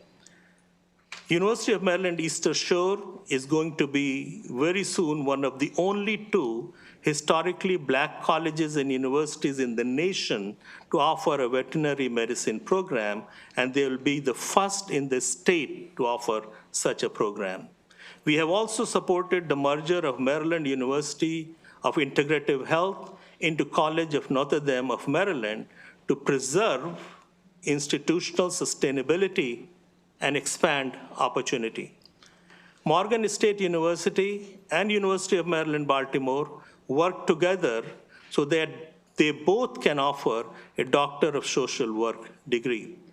And Maryland has been selected by the Aspen Institute for its Transfer Step initiative, positioning our state as a national leader in building a statewide transfer system that streamlines pathways from community colleges to 4-year institutions. These examples demonstrate that MHAC is not only strengthening compliance and oversight, we are also enabling innovation and responsiveness to Maryland's workforce needs. After Dr. Dow's remarks, you will hear from Mr. Al Dorsett, Executive Director of the Office of Student Financial Assistance, who will provide an update on the development of the new financial aid system. Despite operating within an outdated infrastructure, Mr. Dorsett and his lean team have expanded outreach and hands-on support significantly, increasing financial aid application year over year. A modernized student financial aid system is currently in development and remains on schedule for implementation in academic year 2027 and 2028. Mr. Dorsett will outline its enhanced features and long-term benefits. Finally, Ms. Megan Music, Executive Director of External and Legislative Relations, will address mandated report compliance. Ms. Music joined my senior leadership team recently and has already strengthened centralized tracking, template standardization, and pre-submission compliance review process. The bottom line is this: MHAC is strengthening compliance, modernizing system, and expanding opportunity, while remaining responsible stewards of the state resources. We appreciate the opportunity to respond to each issue transparently and constructively. I will now turn to Deputy Secretary Quiroz-Levanis to address the audit findings. Thank you, Mr. Secretary. Good afternoon, buenas tardes, Madam Chair, and members of the Education and Economic Development Subcommittee. For the record, my name is Elena Quiroz-Levanis, and I serve as a Deputy Secretary of the Maryland Higher Education Commission. Before I begin, I would also like to thank our DLS analyst, Sarah Baker, for her incredible work. I want to frame my response to the audit findings through the lens of new leadership and our commitment to addressing foundational legacy issues. To understand our position on the recommendation found on page 10 of the DLS analysis regarding the $250,000 proposed reduction, it is important to distinguish between the retrospective view of the Office of Legislative Audits and the forward-looking reality of our agency today. The audit findings reflect a period of significant operational disruption from April 2020 to November 2023. The current executive and leadership team, Secretary Rye, myself, and our Director of Budget and Executive Director of the Office of Student Financial Assistance were not present during the scope of this audit.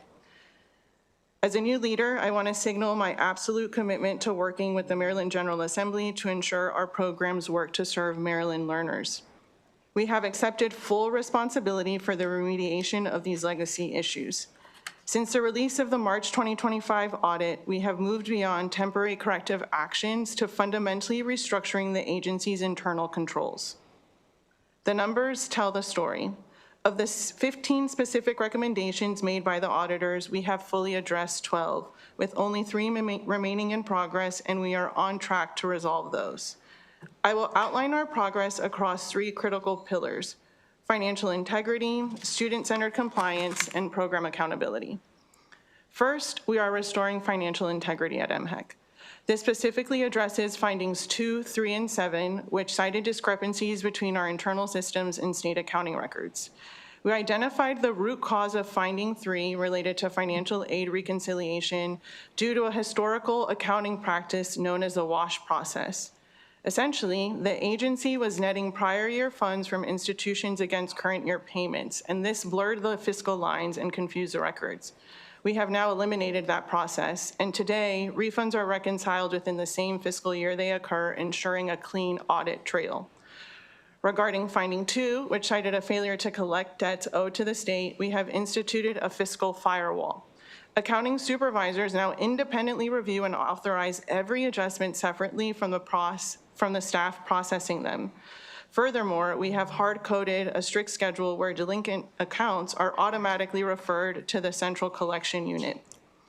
Similarly, for finding 7 regarding community college pensions, we're actively reconciling contribution data and have implemented protocols to verify certifications before releasing matching funds.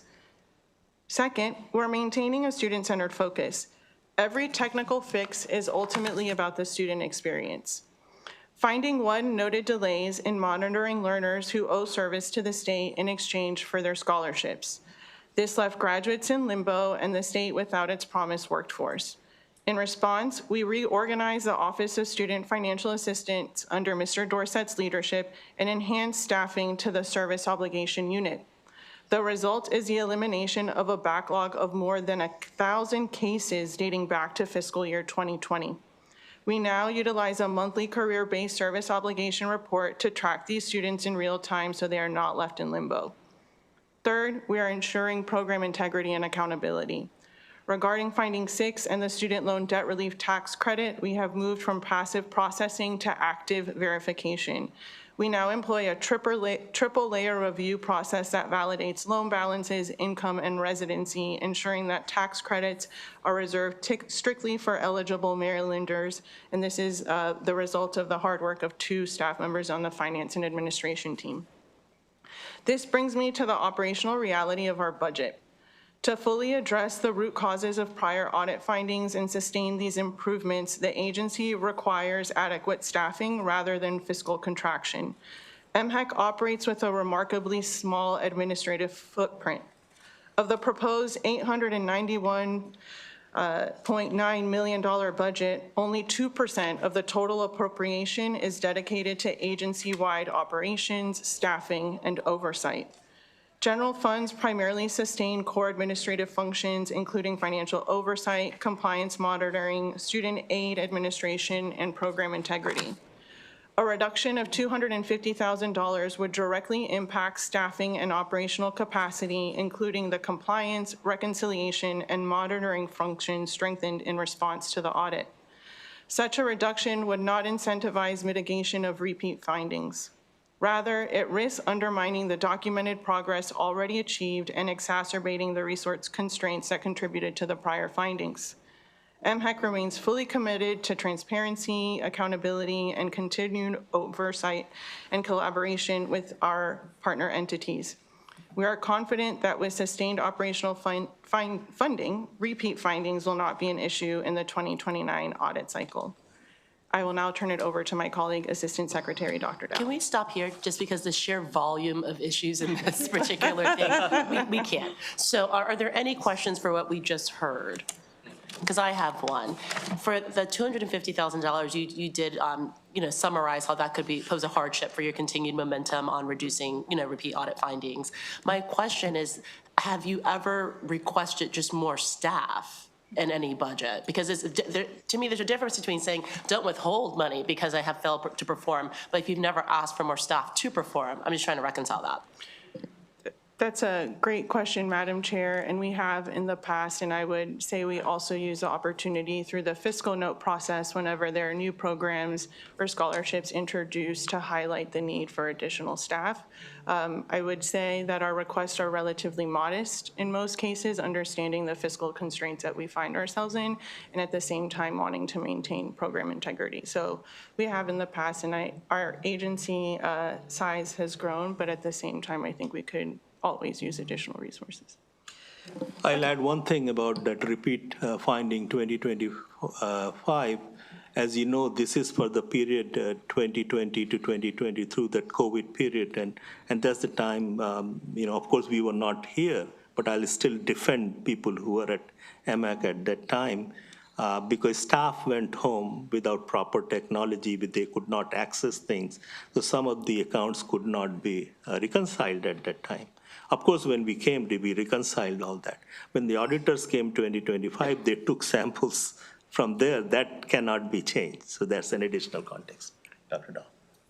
No, thank you for that. I'm on joint audits. So. The other thing that I would just also add, in addition to not always requesting staff, we do look to reorganize within the organization. We've built up the bench depth in a couple of our key teams, and then we're also making sure that there is cross-training available in case there is any turnover. So we've done that internal work as well and continue to make sure that our structure meets the demands of the state and post-secondary learners. We will start asking for more resources, but we want to be a very responsible agency given the state's challenges at this time. I mean, closed mouths don't get fed. And I think you don't necessarily have the most visible agency compared to transportation and different things. So I mean, you affect the entire state despite the fact that you might not have the same visibility as other agencies. So there's a bunch of students who will never know who you are that are depending on your team being in tip-top shape. So please do not be so humble that you operate under your privileges. Are there any other questions before we continue on with the presentation? Seeing none, please continue. Great. Thank you. Good afternoon, Chair Smith, Vice Chair Wolek, and committee members. For the record, I am Emily Dow. I'm the Assistant Secretary for Academic Affairs. I too want to thank Sarah Baker for the analysis. I'd like to begin, I'm here to speak primarily on issue 1 in the analysis. I'd like to begin by addressing the workforce needs analysis. This analysis was developed in collaboration with the Maryland Department of Labor, Department of Commerce, discussed at multiple commission meetings, discussed with campus representatives, and posted on our website for public comment. It is now a standing resource for colleges and universities in academic program development. We see campuses referencing it in proposals for new academic programs and leveraging it for academic program expansion. We held a dedicated presentation on these data and the relevant appendices at our most recent 2025 Higher Education Summit. Regarding the seeming disconnect noted by DLS between the statute and our workforce lists, we believe Appendix D meets the legislative intent by serving as a bridge between theoretical innovation and actionable academic planning. Identifying innovative and rare graduate level needs is difficult because these fields, much like drone technology in the early 2000s, often lack established classifications until they reach scale. Our methodology was informed by an economic perspective. It is forward-looking that uses the existing data that is available, and it identifies niche graduate specializations where Maryland currently lacks capacity. I'd also like to address 3 specific points raised in the analysis. The Administrative Procedures Guide on page 17. DLS notes that the guide was not readily accessible. While it was developed and used internally, it was not on our website. We took immediate corrective action and added the link to the guide and have implemented internal publication checkpoints to ensure all future statutory materials are publicly available. On page 18, DLS indicated the HBCU Impact Evaluation Report was not submitted. I'd like to clarify that the statute distinguishes between the January 1st internal review and the September 1st reporting deadline. We transmitted the report on September 1st, 2025. However, it is under resubmission. This issue reflects a technical resubmission requirement for formatting rather than a failure to conduct the review. And this is a review that we will continue to conduct annually. So you'll see another report September 1st, 2026. Regarding the update to the 2022 state plan and the workforce needs integration of those appendices, we have now updated our webpage to include a direct link to the workforce needs analysis, ensuring transparency while we develop the comprehensive 2026 state plan. Again, campuses are aware of the appendices and are actively using the analysis for program development. On pages 18 and 19, DLS references delays in the letter of intent rollout. We think it's important to recall that MHEC worked closely with the legislature's work group from August to December 2023.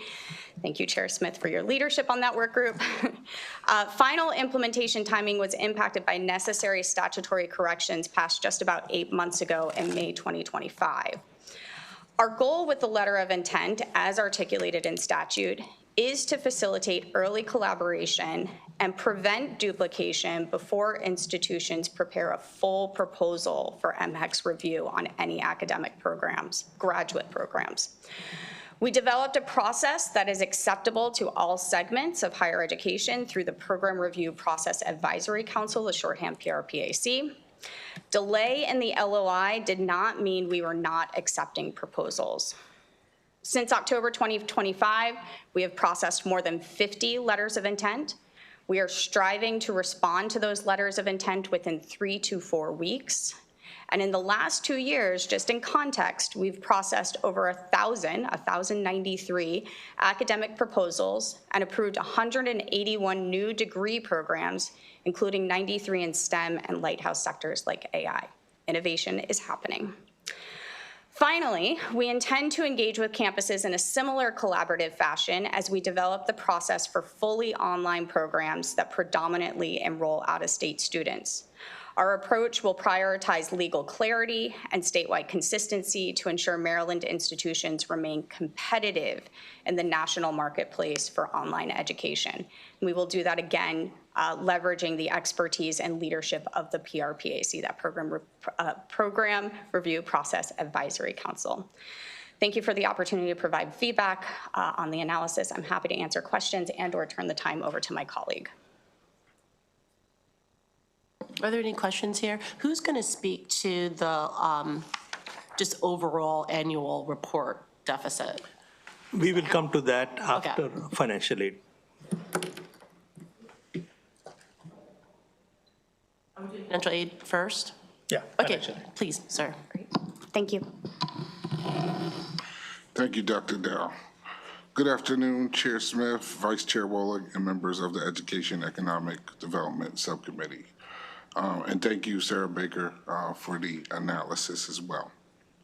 On pages 19 to 20, DLS requests clarification on delays, cost, implementation timeline, and student input of the status of the new financial aid system.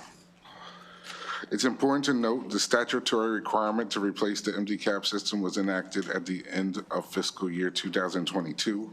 This effectively provided approximately 3 years to procure, design, build, and deploy a fully modernized statewide financial aid enterprise platform. Including procurement for a system of this size and scope, the timeline has always been ambitious.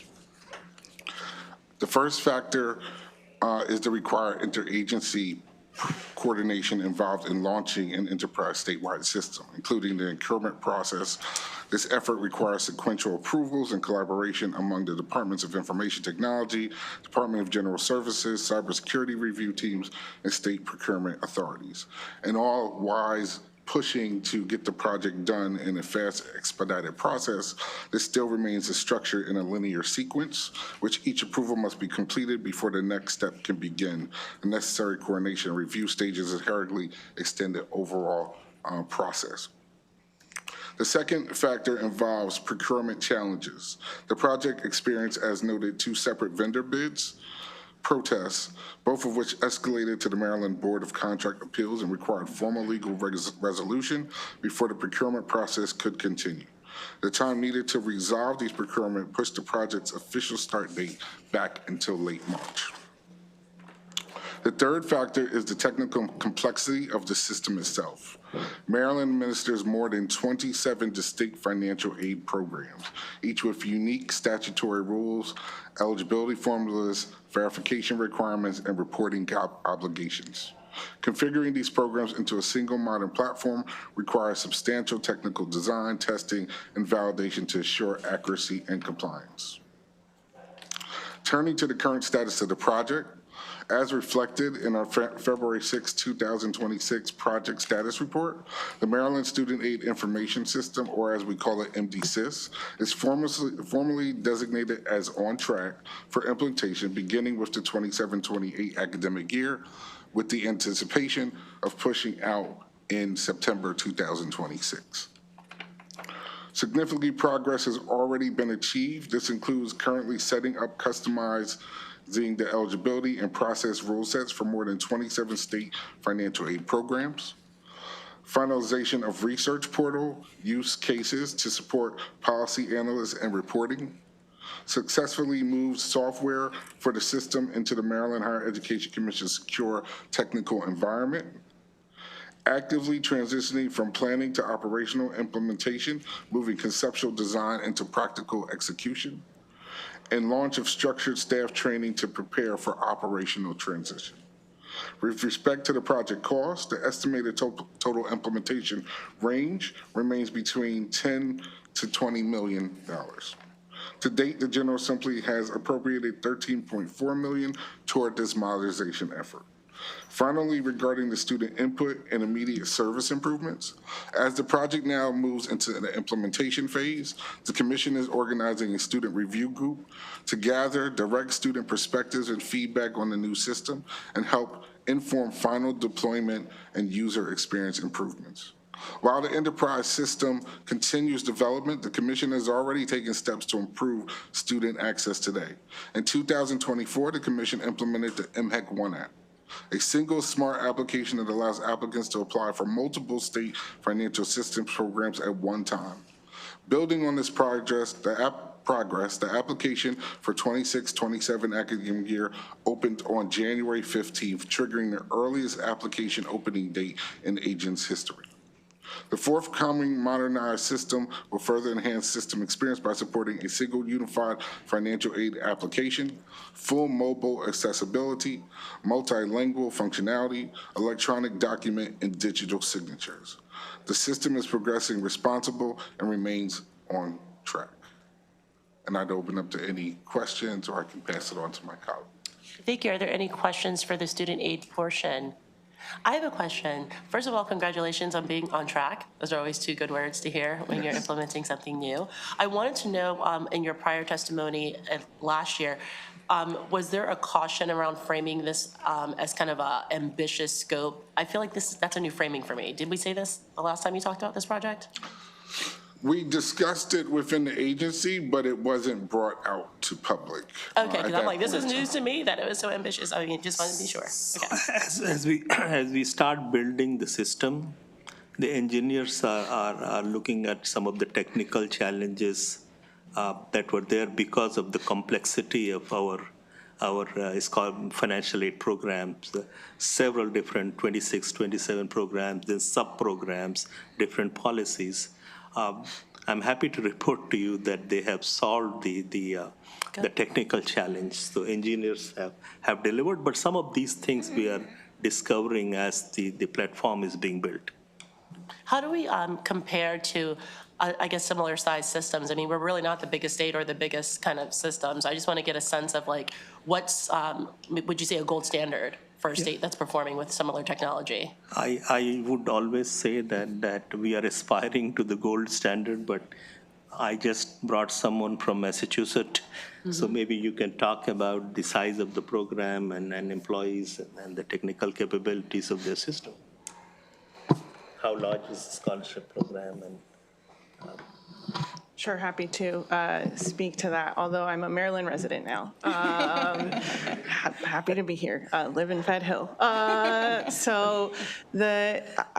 And what's interesting, thank you so much for saying that, Mr. Secretary, and I have to say, part of the attraction to coming to Maryland was the incredible work that is happening at the Maryland Higher Education Commission and the commitment that the General Assembly and the state has in general for higher education, as has been echoed throughout the testimony here today. I would say that we are on track to be one of the best, if not the best in the country with these recent modernization efforts. As far as comparing financial aid sizes, Mr. Secretary, I think is what you might be alluding to. There are other states that provide more financial aid based on other tax structures, and those funding don't necessarily come from the general funds. That's the case in Massachusetts. Yeah, I wasn't asking about the funds. I was Yeah, I asking think we're about the talking about the experience of technology. delivering. Yeah, let me the turn aid. it over to Executive Director Dorset on that. Thank you. I will say I have a lot of experience with systems, and I've spoken with many of the different states. I will say that we are on board to be building the strongest product for states. There's about one other company that really services like majority of states, and they're nowhere where we can go with this product. So this is a product where we will be kind of the foresight, and we have a lot of states contacting us, asking us for information about how it's going. The piece that I look at is really from me having the, I guess, exposure from the institutional side and bigger systems. This is really building a product that is going to service the students and service the schools, be an efficient process, and will allow us to expand with the programs that we have to really secure how we process aid and get it to individuals. so we have done research. We have seen, we have identified a few which we won't name here, which we think are probably one of the better ones in the country. And our task is to make something that's better than those that we have identified. Well, I think we all hope that's exactly what happens. I know this wasn't a part of your DLS exchange, but just because there's been so much media around people having confusion around their, their aid, would you like to say anything to clarify the record? Because we're receiving, information that's really distressing about young people trying to fill really critical gaps like teacher education and so forth, and not having the aid that they anticipated relying on. Yeah, I think that in many cases, our outreach has worked. You remember, Madam Chair, when I was here last year, you emphasized the need for more outreach for teaching fellows, and we did exactly that. And because of that, the difference between the applications last year was 720, and this year is 963. So about 33% increase in applications.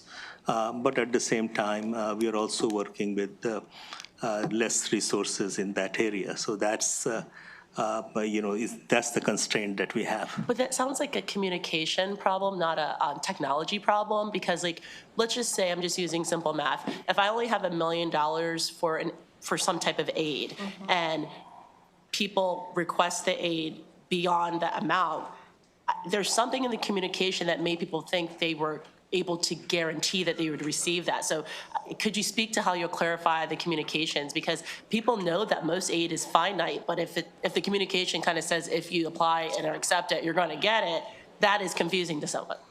Yeah, go ahead. So we see the communication gap, and as we hear the news, is individuals indicating teaching fellows is a program that individuals sign up for, not really looking at teaching fellows as a scholarship program in which you apply for the scholarship if there's funding available, if you meet the eligibility guidelines. So we communicate with individuals identifying, especially now, individuals on the wait list, because if funds do become available, we still want to award those individuals. It's somewhere missing, and I think that's the approach that we talk about with getting individuals to understand that, yes, this is a state program, but it's still a scholarship program. As we award funds, we continue to keep awarding students. Funds become available, we keep awarding students, but a lot of it we seem, as you see in the news, where other individuals are telling individuals about our scholarship program and kind of giving incorrect full information. And that's where we want to really push, this is the scholarship program, this is how it's awarded, we stay within the state guidelines, but we continue to award individuals. Thank you for that. Vice Chair Wallach. Thank you, Madam Chair. Thank you for your testimony. I wanted to get a little bit more information and details. This may be sort of a follow-on response, but you've been referring to other programs nationally that you're using as benchmarks and trying to build something better. So it would be really helpful to understand sort of what those benchmarks are that you're trying to beat. So if you can share what those milestones are, what are the targets you're trying to hit as you build this? What are you trying to beat? Because that's awesome. Frankly, if you're trying to do that, I would just love to know on the spectrum of goals, what specifically they look like. And again, what kind of targets we should be expecting you to reach. Sure, we can provide you further information, but just really quick to go over it. Looking at the aspect of handling multiple programs at one time, a lot of different state programs right now are using either their homegrown system or they have programs that can only handle one or two programs. When we look at our multiple programs, we want this system to be able to handle all of our programs. We want the system to have automated awarding where it awards for us, and then we have output reports that shows us individuals that have been awarded for us to confirm all eligibility requirements. The communication piece where communication is going directly out to students, but students also can leave communication for us to see and that we can respond on. And then the multilingual is another piece that a lot of state agencies do not have right now. So that is another piece by, of course, by the General Assembly pushing out for us to have that. We are trying to hit that benchmark. So those are just a few of the different benchmarks that we're really trying to hit and make sure that the system can handle and be able to be efficient in. Thank you. So just some specifics on, what existing benchmarks look like that you're trying to, where they are in other systems, and then what our targets are for those. That would be really helpful. Thank you so much. Yeah, and I would say, Madam Chair, there is an opportunity for better communication from our side so that if there is miscommunication from other parties, that's happening a lot these days in different spaces as well, to making sure that there's more clarity from our side, and we'll be doing that as well. Delegate Forbes. Thank you, Madam Chair. And I'm building on your question, and I'm going to go back to the teaching fellows for Maryland scholarship issue, because I did hear about it. Like, my phone rang off the hook, my email went off the hook. And these are people who believed they had been awarded this scholarship. And so by the language that was given to them, they believed they had the scholarship, and then started into the semester and there was $0 there for them. So what have we done to change our communication on that issue to make sure people can plan or not plan based on what they think they might be awarded? So currently, when an individual qualifies, we communicate with the individual that they qualify. However, they're on the waiting list right now.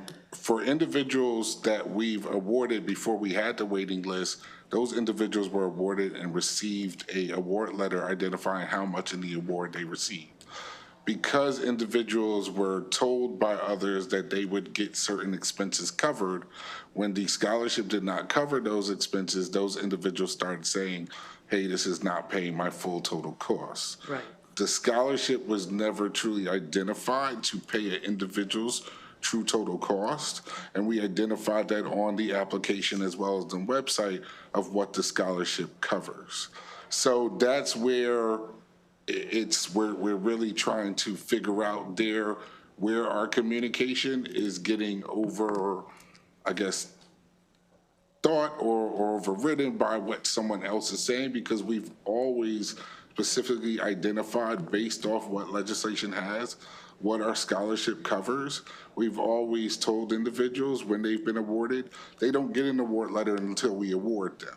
The biggest thing that we saw as a complication within the MD CAP system is when an individual submits all their documentation, the system automatically identifies the individual as qualified. And that was something that I identified when I first started.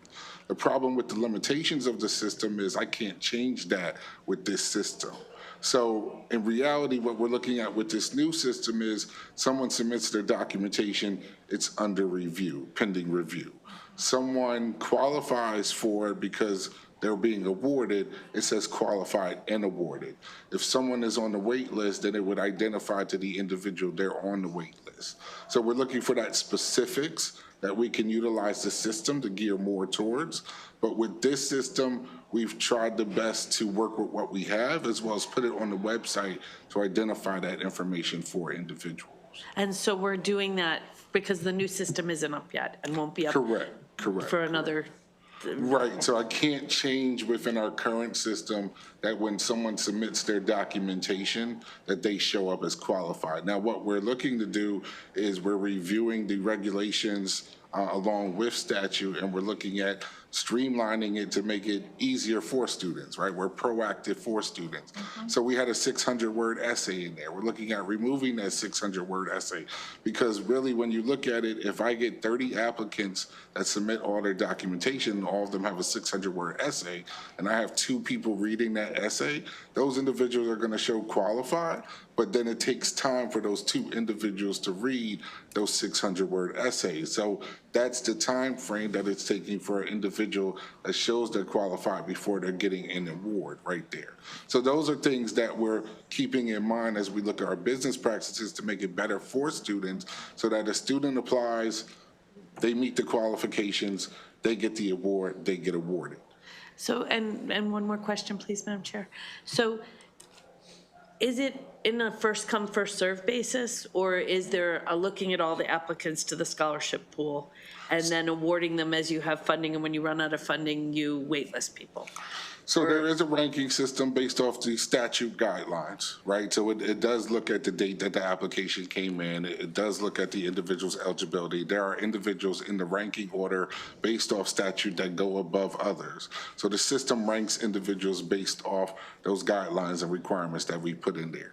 Now, it does go into the aspect of when an individual is ready to award and what individuals are ready to award, I award those individuals. And then as new individuals become ready to award, I award those individuals there. So we keep awarding in that way until the money runs out. And then there's 2 processes, because students do accept their awards.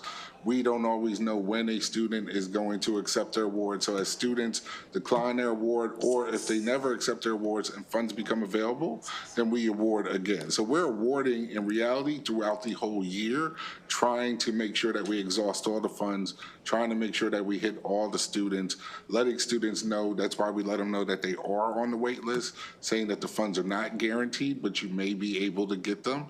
And then we keep going down that ranking of the wait list and keep awarding students. Thank you. You're welcome. Vice Chair Wolick.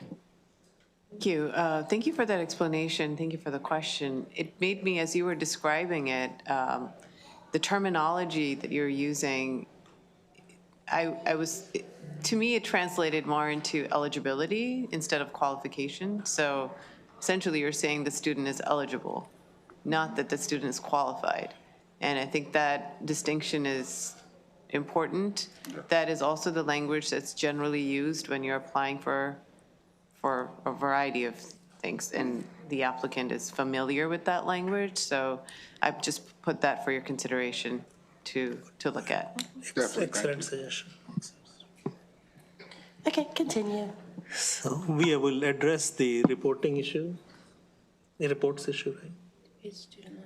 Oh, student loan, yes. We're going in order of the DLS report. I'm back again. Buenas tardes. Thank you, Executive Director Dorsett. It's a pleasure working with you. So moving to issue 3 regarding the student loan debt relief tax credit. DLS has requested clarification on the status of the required report on page 20 and provided a recommendation regarding the program's funding cap on page 23. I want to address these points through the lens of our learners here in Maryland. First, regarding the report submission. We acknowledge the report was due January 1st, 2026, was not submitted in the final analytical format DLS expects. This was driven by data accuracy and a significant leadership transition. Under current statute, we certify awards by December 15th. This leaves the agency approximately 2 weeks to finalize certifications, validate data, and produce a retrospective policy analysis by January 1st. Furthermore, our Assistant Secretary for Finance and Administration, who oversaw the tax credit program, retired on December 31st, the exact day this report was due. Given the significant shifts in the applicant pool this year, a 2-week turnaround would have produced incomplete data for this committee. We're currently completing a rigorous internal analysis of the 2025 cycle and will submit a completed report shortly. Second, regarding the program cap. The analysis recommends extending the $9 million cap through tax year 2026 on page 23.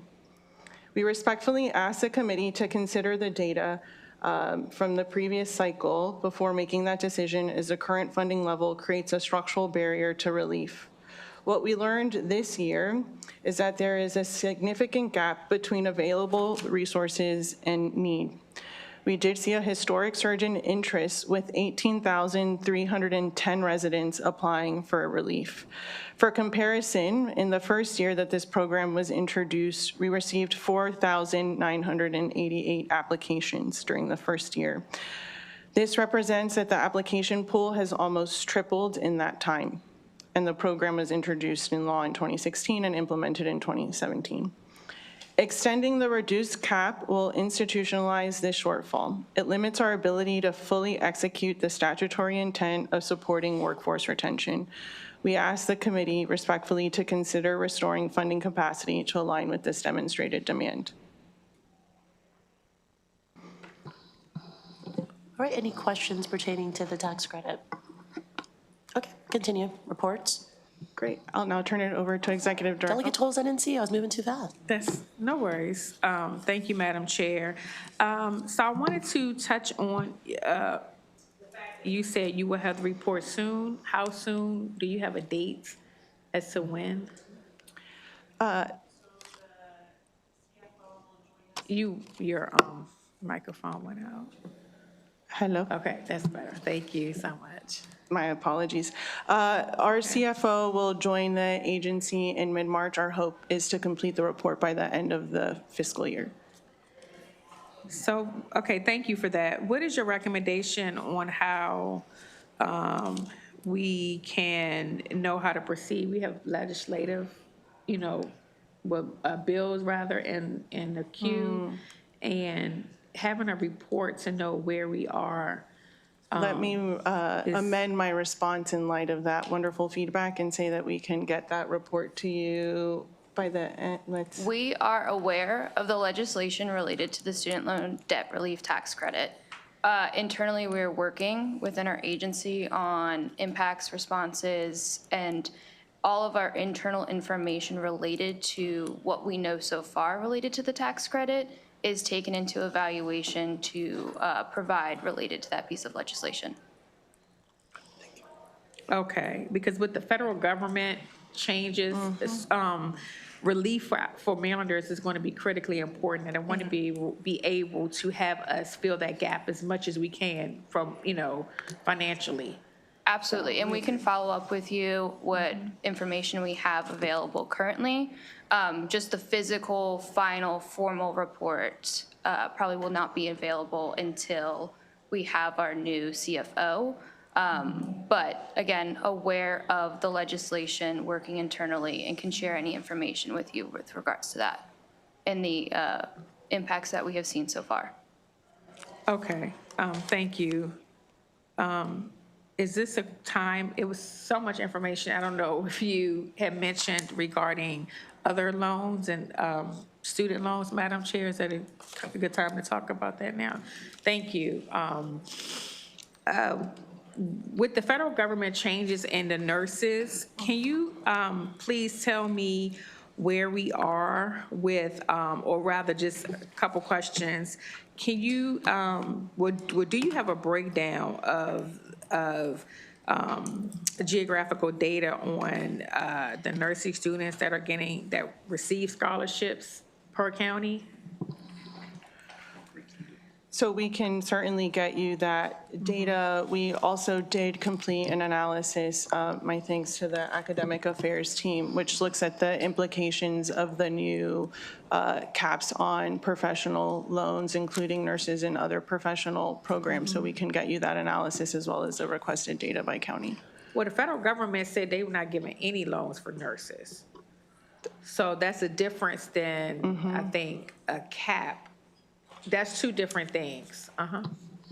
Yes. So nurses will still be eligible for their undergrad and regular graduate loans. Okay. They will not be eligible for the graduate plus loans That's right. anymore.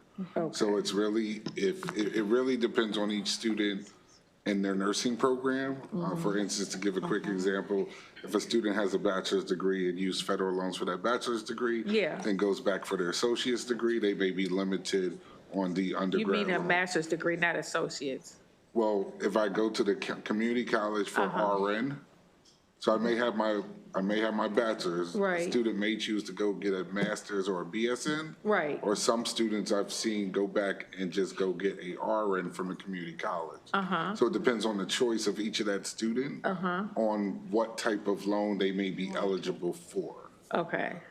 We have two programs that focus, at least within, under OSFA and MHEC, that focus on assisting individuals in getting their nursing degree. That's the Workforce Shortage Student Assistance Grant. And then there's the non-resident nursing program, which is not really a scholarship program, it's really a tuition reduction program. Right. So we could get you information for WSSAG on the students in nursing and information on that you're requesting. Because the cap is for like medical school, law school, the federal government cap it with 50,000, but that's different. That's gonna be for undergrad. Yeah. And then if they are doing a master's, they'll still get, I believe, the 120 in masters. So I guess the overall point I wanted to focus more on the nurses because of the changes, and we have some phenomenal nurses program, particularly at Bowie State, at the community college. So I just wanted to see how, if you could give me really a breakdown of where you are in terms of the nurses students that receive some awards per county. And then, we can talk offline about how we are going to work to remedy some of the changes that's happening federally. Definitely. Okay. And I do, and I don't know where we are financially, but I'm a little biased. I did the latest round, the bill a few years ago regarding student loan tax, debt relief. So we have to figure that out in terms of just with the federal government changing everything, and but at the same time, we want to offer some relief because we didn't want to have the ability to entice recent graduates to come and work in Maryland. So, yeah. We have data that we can also share with you. If you on could the use your current- microphone, I'm sorry. My apologies. It's okay. We have data also on current debt levels in the state of Maryland for students in undergraduate and graduate, and can share that with you as well if it's of interest. That'd be great. Thank you, Madam Chair. And actually, send that to the whole committee. I think Yeah. that would be valuable. Of course. Vice Chair Bullock? Madam Chair, and this might be a follow-up response, but you'd mentioned that there's been a lot more interest in the program. You're referring to the number of applicants going from 4,000 some to 18 some thousand. Can you speak a little bit to the nature of that increase? Is it because people just became more familiar with the program? Has the applicant pool shifted in any way? What did it look like when it started? And sort of what does it look like now? Just context of who these folks are that are, interested in applying.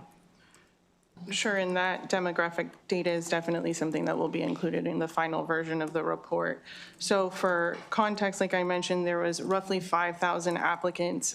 In 2024, just the year prior to this one, we saw 11,552 applicants. In 2023, 9,638. I would say one of the major differences between those years and now is the level of outreach that the agency has conducted to make sure that folks are aware that this tax credit is available to them. We have done a lot of work during the past 12 months to engage folks through social media. There's also been partnerships with sister agencies to target their individuals. And then we did a few email blasts that went to every state employee here in Maryland regarding the tax credit. So I do believe that in part of it, if not most of it, is driven by the extensive level of outreach that we've committed to doing to making sure that folks are aware of the program. And our executive director, Dorset, also is reminding me, and I'll actually let you speak to this, that there was legislation that was passed, and we included this information about the tax credit in our award letters. And this is actually one of the exciting things that you will see in the new Maryland Student Information System is there's a tab on the left related to news, where individuals would be able to find information not just about this tax credit, but perhaps earned it and other tax credits that might be available to them based on eligibility. Thank you. So just details on the demographics would be really helpful. Of course. And we can continue. Great. I'll turn it over to my colleague and the newest member of our team, Executive Director Music. Good afternoon. Thank you, Madam Deputy. For the record, my name is Megan Music. I serve as the Executive Director of External and Legislative Relations at the Maryland Higher Education Commission. So right now, I'm going to go ahead and address issue 4, which is on page 20 of the DLS analysis. MHEC acknowledges that not all of our mandated reports were submitted in full alignment within the statutory deadlines and formatting requirements. Reporting to the General Assembly is a core statutory responsibility, and we do take this compliance seriously. The issue that we identified within our agency was not a lack of effort or disregard for reporting obligations. Instead, was an internal disorganization of centralized internal procedure during a period of significant leadership transition. Reporting, drafting occurred across all of our divisions, but there was no formal agency-wide pre-submission compliance checkpoint to verify formatting alignment, statutory citation standards, and technical requirements before transmittal. The agency has experienced major transitions during this time, including the departure of our former Executive Director of External and Legislative Relations, as well as the retirement of our Assistant Secretary of Finance and Administration. When I joined the agency in late September of last year, I immediately conducted a comprehensive reconciliation of all legislative mandated reports and our joint chairman reports. Over the past 5 months since I have started, I have worked closely in partnership with the Department of Legislative Services, particularly with Sarah Albert, to clarify the formatting requirements, reconcile our submission histories, and ensure alignment between our internal tracking and the Department of Legislative Services tracking. Sarah and I speak very frequently to confirm that MHEC is on the right track, and she has noted a significant improvement in communication, responsiveness, and energy around compliance. During this review that I have conducted, we have shifted from a decentralized drafting model to a more centralized compliance structure. Specifically within our agency, we have implemented standardized agency-wide templates aligned with the DLS formatting requirements, a centralized reporting tracker maintained within the Office of External and Legislative Relations, clearly aligned internal ownership for each report. So we know who the required individual is, who's leading the analysis, the data collection, and submission, as well as advanced deadlines internally for monitoring, so we can escalate if something is expected to be late, if we need additional time, or if we have any issues arise. Lastly, cross-divisional coordination meetings to confirm our report status. So checking in with each other, making sure that we're on top of this as we move forward. These changes are now embedded within our agency and our daily operations and are no longer the informal practices. As of 2026, MHEC was tracking a total of 50 mandated reports, not including our joint chairman's reports. As of this week, MHEC currently has approximately 11 outstanding reports left in process to be submitted. And this was out of the 31 that were listed in our DLS analysis. These include annual, biannual, one-time, quarterly, trigger-based, interim, and final reports, several with sunset provisions, and some do have unspecified due dates. Over the past few years, MHEC has also seen an increase in the legislative mandated reports requested of us. This is a substantial compliance portfolio for an agency with such a small team. Over the course of this reconciliation, we've also identified reports tied to programs that are no longer receiving funding or may not be statutorily active. So we are working with the Department of Legislative Services to conform which reporting obligations remain in effect to ensure accuracy and to avoid any duplication. I also want to note that we do have 2 joint chairman reports which were submitted in December, but confirming with the Department of Legislative Services, making sure that they are in the correct format, submitted effectively, and tracked as actually submitted.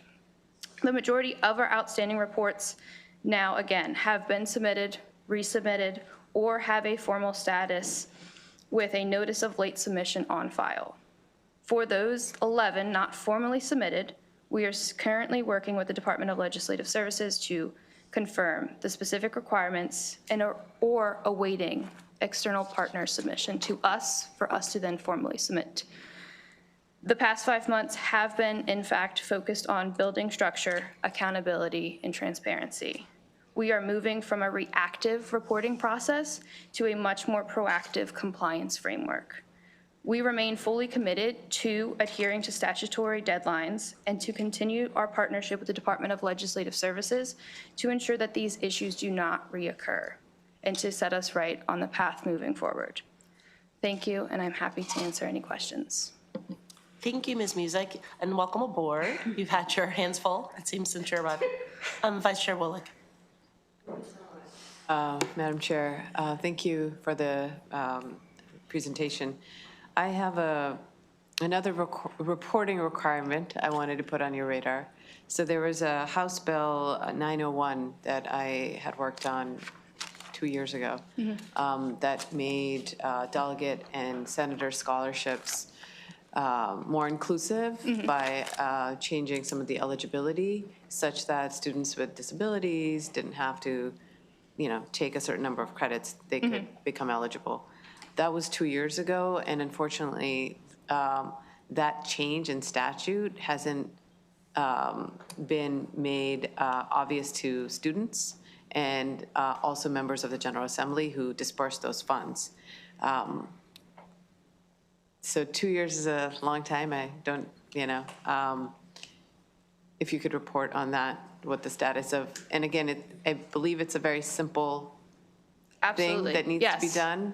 And I am happy to state, and I'm going to just double check with our executive director of ASFA, that one of our members of the team has updated this as soon as it was flagged for us. I believe it was your office who reached out to me, and I made sure I connected with our Office of Student Financial Assistance to get that updated, to confirm, and it is now on our website.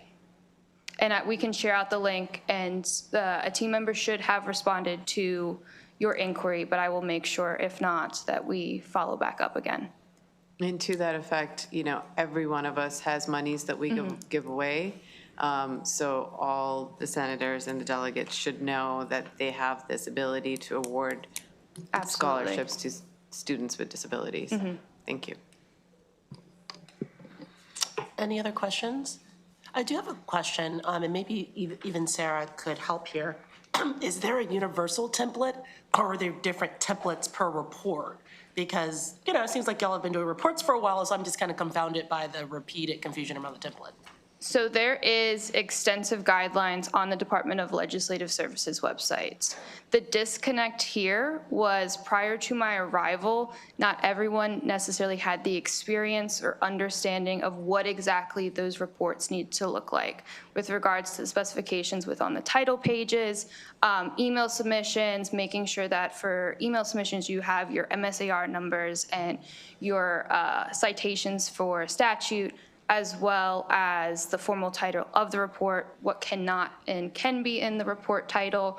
And so what I found going through kind of our records is that there were issues with regards to, for example, having the citation in the actual report title or the MSAR number on the title page, or the email submission itself was not fully descriptive of what needed to be submitted to say, okay, here's what is included in this.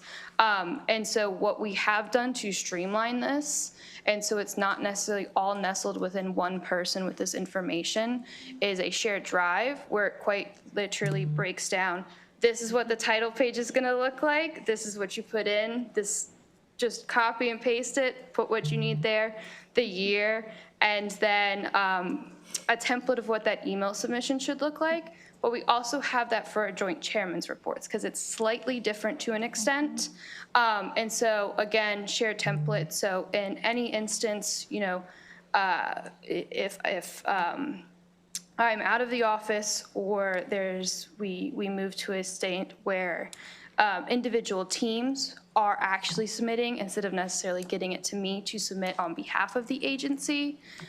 There is kind of a unified, this is what we need, this is what we don't need, while also conducting sort of training within the agency, especially for everybody who touches reports, to say, this is what we need. So it's also not internally backed up where it's a back and forth of, you got this to me, but it doesn't have what it needs, or it has something that needs to be taken out.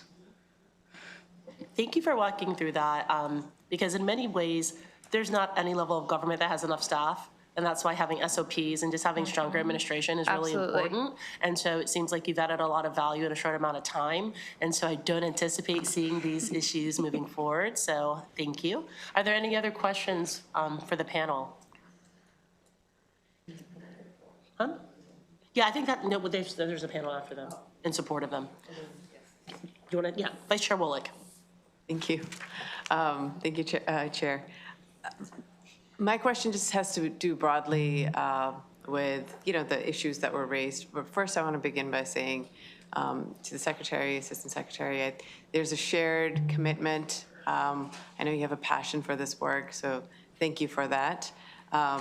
I do believe that some of the issues that have been raised today, that have been in the press, have raised some concerns in the broader community, both in terms of students, but then also higher ed partners. So I would just ask you, in terms of building trust and sort of regaining that confidence within MHEC, how are you approaching that? Thank you.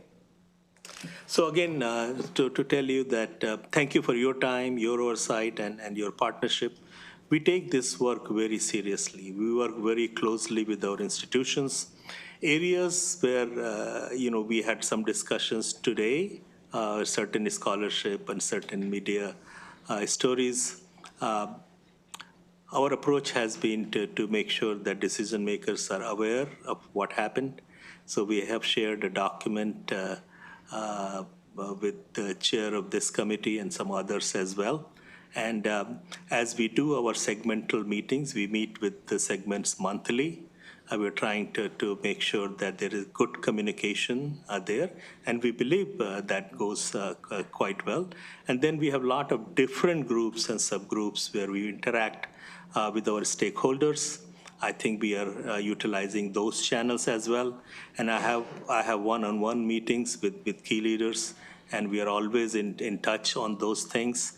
I'm very confident that we will have great working relationship, great mutual respect, and certainly mutual trust as well. So, you know, this work is very serious for us, and we take this responsibility very, very seriously. Thank you. Thank you. And that's your full, I think Megan was the last, okay. So thank you, Team MHAC, for bearing with us. And we do have a panel of support if they are still here with us. Matt Power, Weymouth Spence, and Jerry Joyce, a MICUA panel, plus St. Mary's.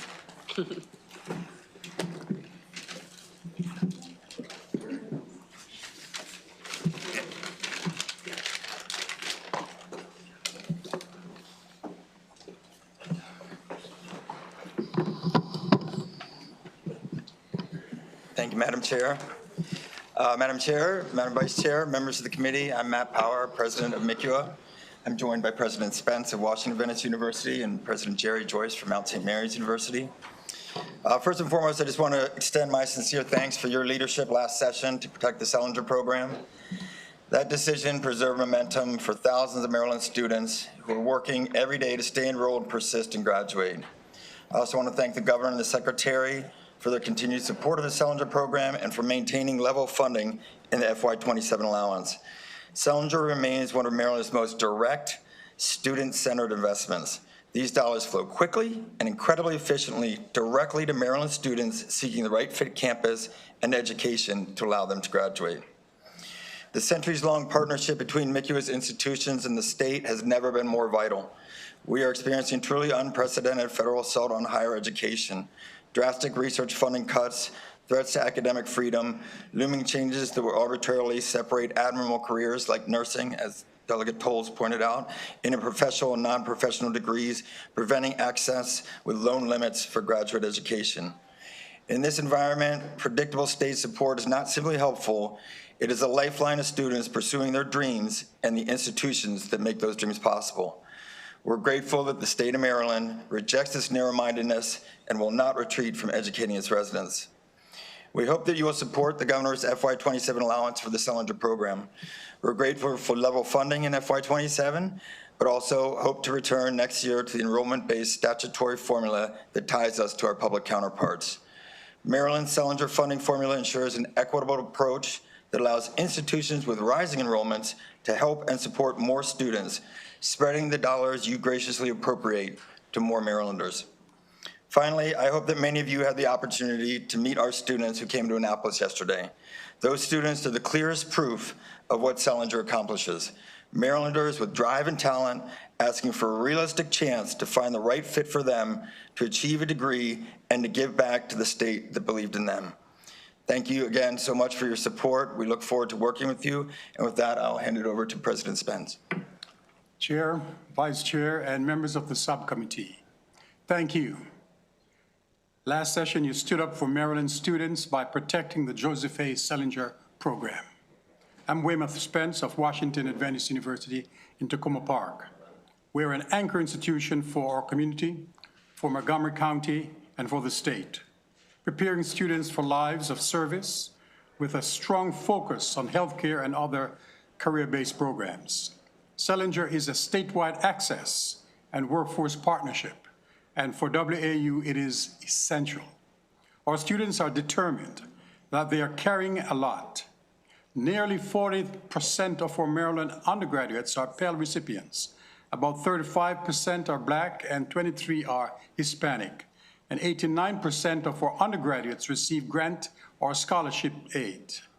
In one recent look at our full-time undergraduates, about 1 in 4 had reported wages while enrolled, meaning many are working while pursuing a degree. And for those without reported wages, 4 in 5 were still relying on work, study, or institutional scholarships to make college possible. When I walk the campus, by leadership, by walking around, I don't just see enrollment, I see aspiration. I see students who want to become nurses, healthcare leaders, educators, counselors, and public servants. Students who want to lift their families and give back to the communities that raised them. They are doing everything we ask of them, studying late, working shifts, helping at home, and still showing up with hope. Selinger does not just reduce their tuition, it makes achievement and completion possible. It tells our students, Maryland, sees you. Maryland believes in you, and Maryland wants you to finish.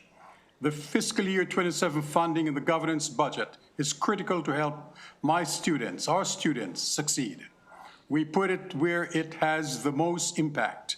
Need-based aid that reduces unmet need, supports persistence, and helps Maryland students reach graduation and enter the Maryland's workforce. Please support the governor's fiscal 27 allowance for Selinger, and thank you for everything you do to help our students achieve their dreams. Go Maryland. Madam Chair and members of the subcommittee, thank you, thank you, thank you. Last session, you protected the Joseph A. Selinger program, and that action continues to open doors for students at the Mount. I'm President Jerry Joyce of Mount St. Mary's University in Emmitsburg, serving students in Frederick County and Western Maryland. At Mount St. Mary's, our students bring big dreams to our mountain campus, and they bring real responsibilities with them. We educate over 1,800 full-time undergraduates from 39 states and 54 countries, and 55% of them are Maryland residents. Nearly half, 47%, are students of color, and 18% are first-generation students. These are the students who want to be the first in their families to earn a degree, the ones who will come home and lead, teach, heal, serve, and build. For them, a stable, dependable partnership from the state is not symbolic. It is what allows their talent and determination to translate into a diploma. Selinger matters because of who our students are. 31% of our Maryland undergraduates are Pell recipients, and 95% of our undergraduates receive grant or scholarship aid. Affordability pressure is a daily reality for all of our students, and a small gap can be the reason a student pauses or drops out. We utilize our Selinger funding primarily in need-based support for Maryland students, closing gaps, helping students stay enrolled, and improving the odds they graduate on time and with less debt. And our students utilize the funding you support to succeed and make contributions to the workforce and society. Nearly 3/4 of our students complete an internship before graduation, and more than half of the class of 2024 had a full or part-time job offer before graduation. Our graduates find jobs. Over the long term, Mount graduates see strong economic returns as well, placing the university in the top 10% nationally. Those are the outcomes your support helps make possible, and they represent thousands of Maryland stories that end in opportunity. Please support the governor's FY27 allowance for the Selinger program, and thank you for standing with Maryland students and families to ensure that they're able to receive education and strive for what they deserve.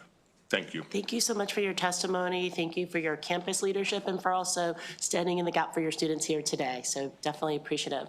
Are there any questions for the panel? Seeing none, thank you, gentlemen. Hope you have a great rest of your day. Thank you. And that concludes all the budget hearings for today.